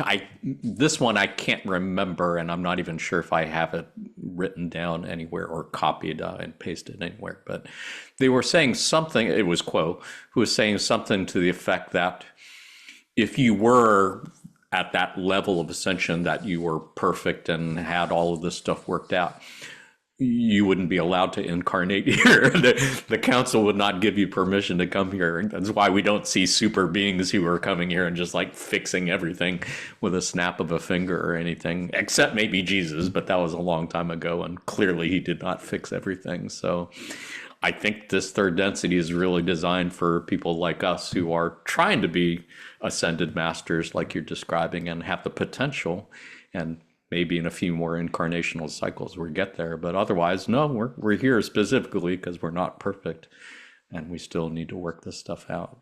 And I guess it's nice that we can do it together and help each other out.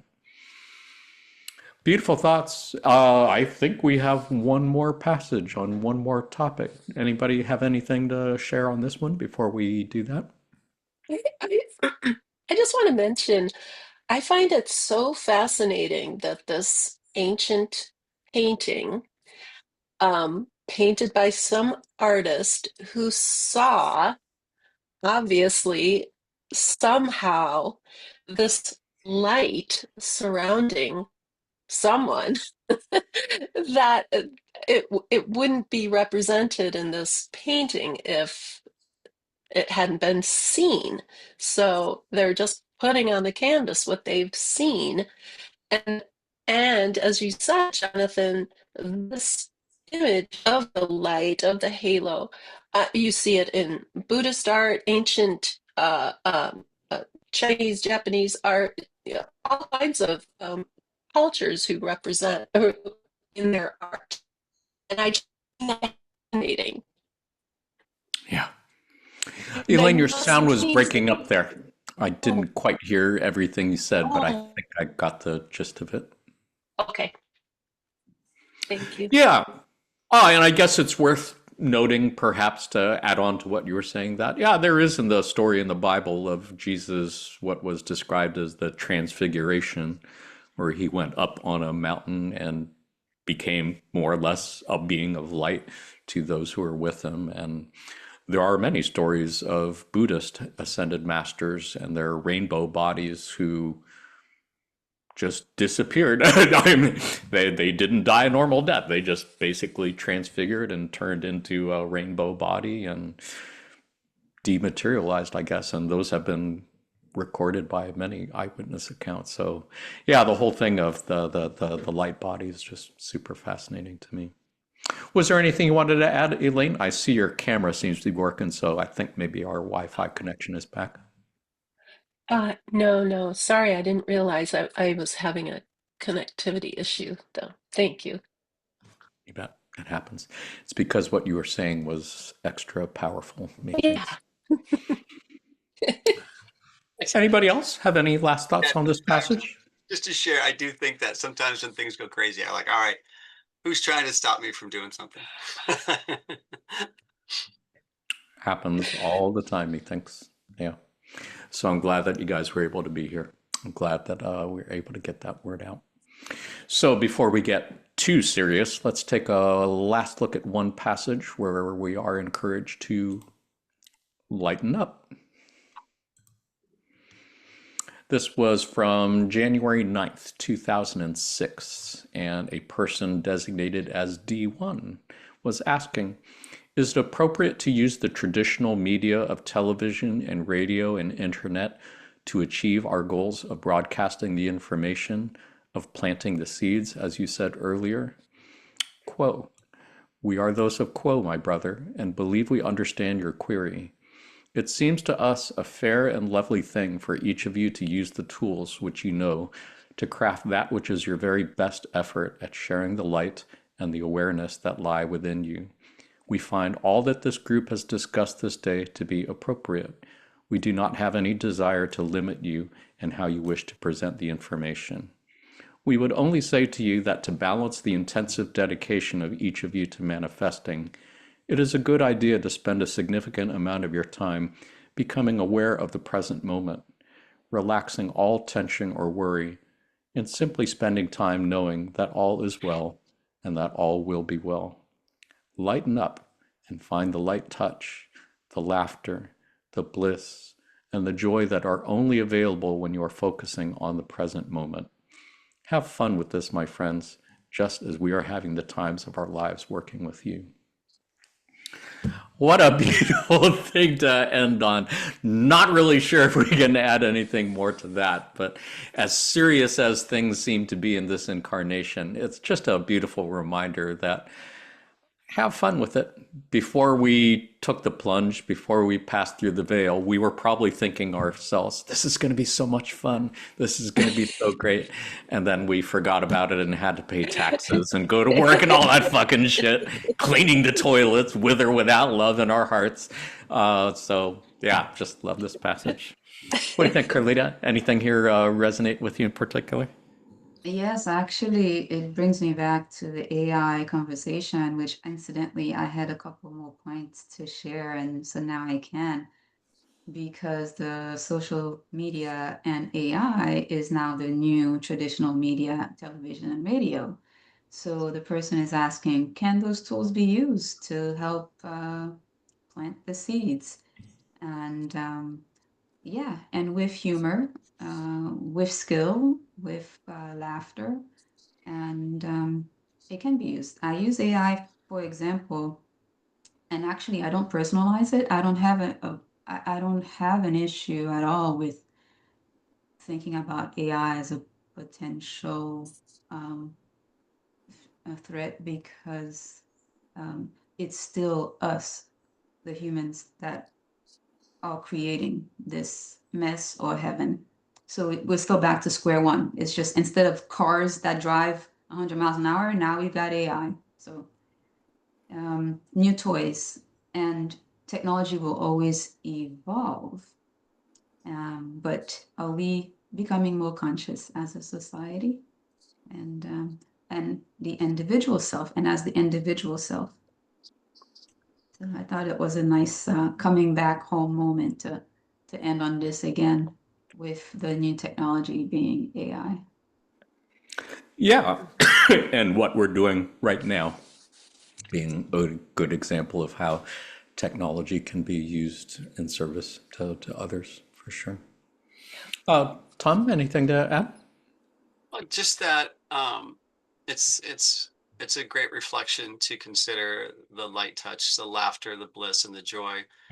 You know, I mean, and I think of my own process, or my own way of being, and sometimes I'm always, like, working towards, even sometimes I'm always working towards something. Like, all right, I got to study this. I need to learn more about crystals. I'm not meditating, the right way, or I need to do it longer or better, but really, I mean, I think that what this is saying is that, just being in a place of joy and bliss and light and love, that is the magical state of being. That is the place where we're probably the most open, and we're most available to ourselves and to others, and to that light that wants to flow through us. So it's a great it's great to remember that, even as we go through, like you said, taxes or laundry or everything. Yeah. Beautifully said. I Yes. got nothing to add to that. Elaine, do you have anything to add? Any thoughts, reflections? Yes, it occurs to me, the technology, the TikTok and AI, all those things, they're designed to take us out of the present moment because they're selling you something or they're wanting you to follow their message or whatever it is. And that's pretty much the purpose of a lot of that social media. And at the same time, we can use those tools to record our songs, Tom, or Yeah. post our podcast, Jonathan, right? And so again, how we use those tools. But with all that said, I find so much of the time when I am using those tools to make music or do a video or whatever, I am out of the present moment because I'm in that creativity, future product kind of flow. And so this is such a good question and good reminder that yes, of course, go ahead, use all those tools.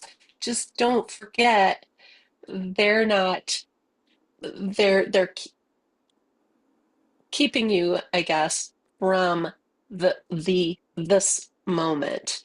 And I have to remind myself to do that too. It's really good to get away from the computer.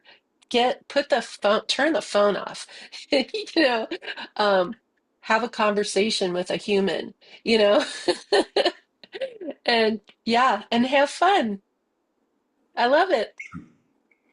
Yeah, I love the last line there. Have fun with this, my friends, just as we are having the time of our lives working with you. What a beautiful sentiment. What a wonderful concept that they're having fun Yeah, with us.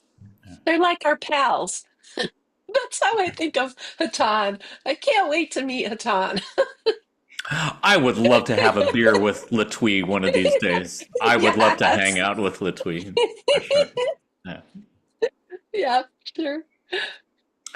Any other last thoughts on this passage before we wrap things up? That was the last passage to look at. I would like to add to Elaine's thought about social media taking us out of the present moment. Yes, be very wary of that. But things like Zoom, I feel for my work, for example, as a communicator and provider, it's been the silo for real deep connections. Yeah, and real presence. Obviously for you guys too, when you do the meditations, for example, on Zoom. It's when it's bringing us together, it's wonderful. When we're stuck consuming in front of the screen, we have to really pull ourselves out because we can go down that rabbit hole. Yeah, I appreciate your bringing that up and appreciate your reminding us that again. For anyone who's watching this on video, if you have not found a Law of One community that you vibe with, really great advantage to take of to, again, go to the LNL research site and find study groups that are meeting because most of them are meeting on Zoom. So it really doesn't matter where you live geographically. Doesn't matter whether there's anyone who lives close to you in driving distance that you can connect with. We connect with folks all over the country and other countries as well on Zoom, and it's a beautiful gift to be able to do that for sure. So definitely use these tools as you can for service to others. Any other last thoughts before we wrap things up? Just getting back to Prince, I remember what Prince said. He was accepting a Grammy, and he said to people, "You use the computer. Don't let the computer use you. The battle is for the mind, and the prize is the soul." Wow. I remember him saying that. Wow. I have not seen that before. Love that. Love Prince. Another great light worker for sure. Yeah. He was a magical being. There are legendary stories about that entity for sure. Well, let's go ahead, wrap things up then, and ask ourselves, where do we go from here? What are some good takeaway lessons from our last 2 hour plus conversation here? I got 5 things for your consideration. 1, know that you are a lighthouse. And if you can think of yourself as a lighthouse, that would be a great lesson if you don't remember anything else. And that you are in fact part of a light grid, and that we are all joining lights together to be more like cities rather than individual points of light. And that you are an anchor for fourth density light just by being here, regardless of what else you do. Otherwise, if you can cooperate with the light and bless it and send it forth, that's a beautiful way to further anchor energies for fourth density and help those who will come after this. And lastly, lighten up. That is some of the best light work you can do, is just lightening up and laughing. Tom, any takeaway lessons of your own you like to add, or closing thoughts? I really enjoyed talking with you all, and I hope people watching enjoyed it too.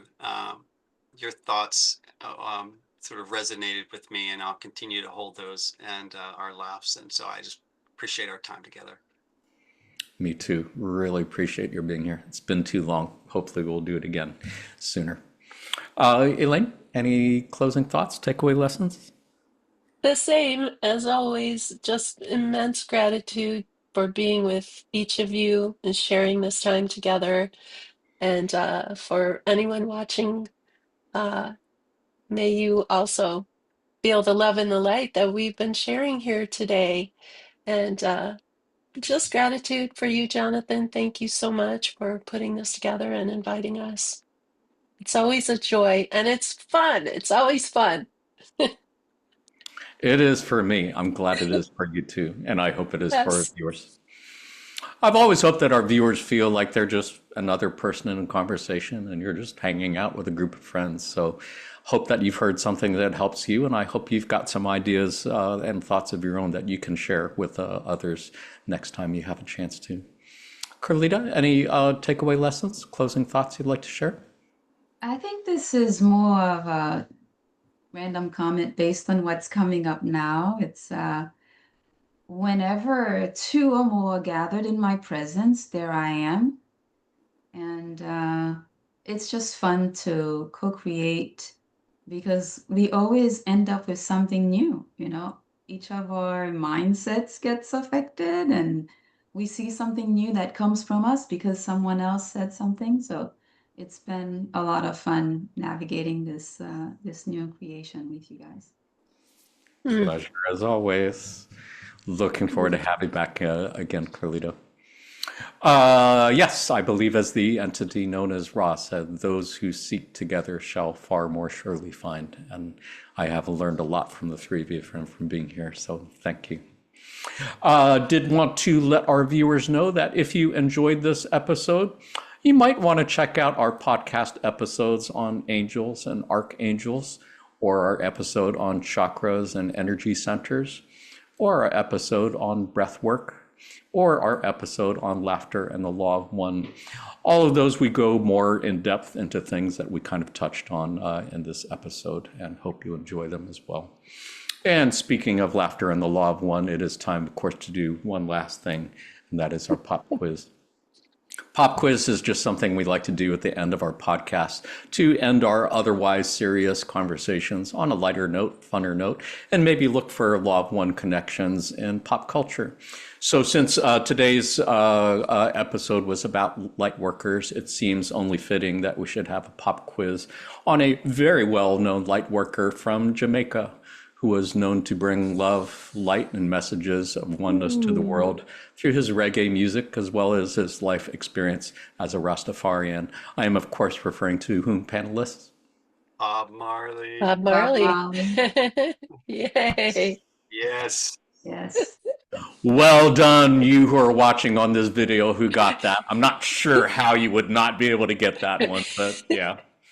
Panelists, are you guys all Bob Marley fans? Or can you all think of at least a couple of his songs that you've heard and enjoyed? Yes. Oh, yeah. Absolutely. Would recognize them. Such a special person. And, Yeah, I would think he is one of the most universally known and respected musical artists. I don't think I've ever heard anybody say they hated Bob Marley or didn't respect him as a person or a musician, unlike other pop musicians could probably think of. I think that's definitely something that makes him special. So today I'm going to ask you 3 questions about Mr. Marley. See how many you can answer correctly. Panelists, you can go ahead and say your answers out loud. You who are watching on this video, you can also say your answers out loud because we can hear you through time space. Are you ready for your first question? Yes. Yeah. First question. True or false? Bob Marley survived an assassination attempt and performed in concert 3 days later. What do you think? True or false? I'm guessing I true. think that's true. Wow. I'd be surprised. It was the time for those things, so Yeah. probably. Hmm. Well done. The correct answer is actually false. He did Oh, survive an assassination attempt, but he formed in concert 2 days after it, not Oh, 3 days. Yeah. you can't do that. Of course I can do it. I'm writing the pop quizzes. All right, I gotta focus. wow. Really amazing, though. The attack came 2 days before the Smile Jamaica concert, which he himself had organized to ease political tensions in Mm. Jamaica. And apparently, he was not looking to endorse any political candidate, but the ruling People's National Party rescheduled the national election just to capitalize on the event. So, as a result, he appeared to be supporting that particular political party, which probably eventually led to the shooting. But his wife and his manager were wounded, and he took a bullet to the chest and upper arm. But somehow managed to do the concert, a 90-minute concert, just 2 days after that. Amazing. His light was so bright. Yeah. They tried to stifle it, and it was so strong. 2 days later, he was like, "Nope, I'm here. You can't touch this. This bright light." That's an amazing story. For sure. Yeah. Let's try another one. How about this one? True or false? Bob Marley died from lung cancer. I think that's true. I'd say that's false. I think he Some kind of died from cancer. something, another cancer. Yeah, I'd say false. I think it was something else. It was melanoma, was it? Elaine? Oh, I don't know. Thought it was some lung related something. I don't know. I could be wrong. Correct answer is false. It was indeed melanoma or skin cancer, in spite of Wow. however much ganja that guy smoked in his 36 years. It was not lung cancer. It was skin cancer. Do you know any more about that, the story behind it, Carlita? No, I just happened to have heard this, but it struck me because we don't talk a lot about skin cancer in the melanated population, so it was a recall as soon as I saw the question. Yeah. And I only discovered this in the process of writing the pop quiz. I think I had known that it wasn't lung cancer and it had to do with some kind of toe injury. But apparently, he was diagnosed in 1977 when a soccer injury took his toe an unusually long time to heal. He was advised to amputate the toe, but decided against it for religious reasons. So there you go. And we can only assume that it was pre-incarnatively planned. Are you ready for your last question? True or false? Oneness is an important part of Rastafarianism, or more accurately, Rastafari. True. One love. I'm guessing. Yeah, correct answer is true. And I am not an expert on this. I'm only telling you what I've learned from what I read, like on Wikipedia or something. So you who know more about this than me, I apologize if anything I'm saying is inaccurate. But no, my understanding that it is a very fundamental concept of Rastafari, the idea of oneness, and that the phrase I and I, which appears fairly often in reggae music, is really just a way of acknowledging the law of one, that the person who appears to be a separate entity is in fact you. So that rather than saying you and I, they say I and I, which I think is just a beautiful thing. And that's about as much as I can tell you about Rastafari. Does anybody know anything more about it as a religion or spiritual path? Don't Mm. say it though. I don't know, but I was struck by a deeply insightful conversation between a highly devoted Rastafari and a Krishna devotee, and the parallels and the overlap in their conversation. They were both finding out things that they both knew in their separate paths, but that meant exactly the same thing. So beautiful. Mm. I would say again, for sure, Bob Marley's music was a big part of the soundtrack of my spiritual awakening. And when I first, it was again, that was one of the first times that I learned about oneness as a thing, and was certainly part of the catalyst for it. Anybody else? Any good stories or recollections of Marley or his music or his part of your spiritual journey? Just that it's his lyrics that I've come to really love and understand in a different way from when I used to listen to them.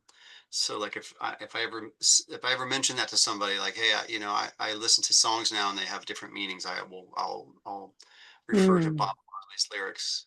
Um, Nice. so yeah, he's amazing. Jim McCarthy is a huge Bob Marley fan. He has said several times that he loves his music, has a Bob Marley t-shirt, and yeah, has just definitely said he was a wanderer. No doubt about it. Elaine, any thoughts to add? Any good stories or anything? No, not really, but what Tom said is also true for me. It's, you know, the lyrics are just so beautiful, but for Bob Marley and when I was younger, his music, the actual music and the voices and all the harmonies and the simplicity of the music and the beat, which is so incredibly infectious about his music, is it's like the whole package. So anyone can resonate at any age with the music itself and then the lyrics and the deeper meaning of those lyrics and the message carried along with that music. Yeah, he was a total light being, you know, probably composing music through the eons and throughout the universe, No doubt. the As you musical mentioned that, angels. Elaine, what came to mind too when you asked Jonathan about any memories growing up, it was being in the vibration, one love. It's the carrying of the rhythm of someone from anywhere on the planet that can just sit in the vibration that those tunes create. It's what I remember. It's the state that it allows you to get into, Mm. and the appreciation for that being an eternal gift on this planet. Then for someone who comes in the future and discovers his art and begins to play it, and you get transported again to that state. And some people may not even know the words, but they know, let's get together and be all right. So it's a total transport to a vibrational state For sure. that he allowed for a whole generation and more. And it's timeless. I'm sure people could be Yes. listening to it hundreds of years from now, and it'll still feel the same. That same vibration. Yeah. Thank you all so much, panelists. Thank you for being here. Thank you for sharing this time and these vibrations of love and light together. Thank you for all you've done and continue to do in service to others. To all our friends at LNL Research, thank you for all you've done and continue to do in service to others. To you who are watching this on video at some time in the near or perhaps very distant future, thank you for all you've done and continue to do in service to others. We're sending you our love light, and we are receiving yours. Until next time, in the love and light of the one infinite creator. Adonai. Namaste. Say goodbye, panelists. Bye, everyone. Love you. Be well.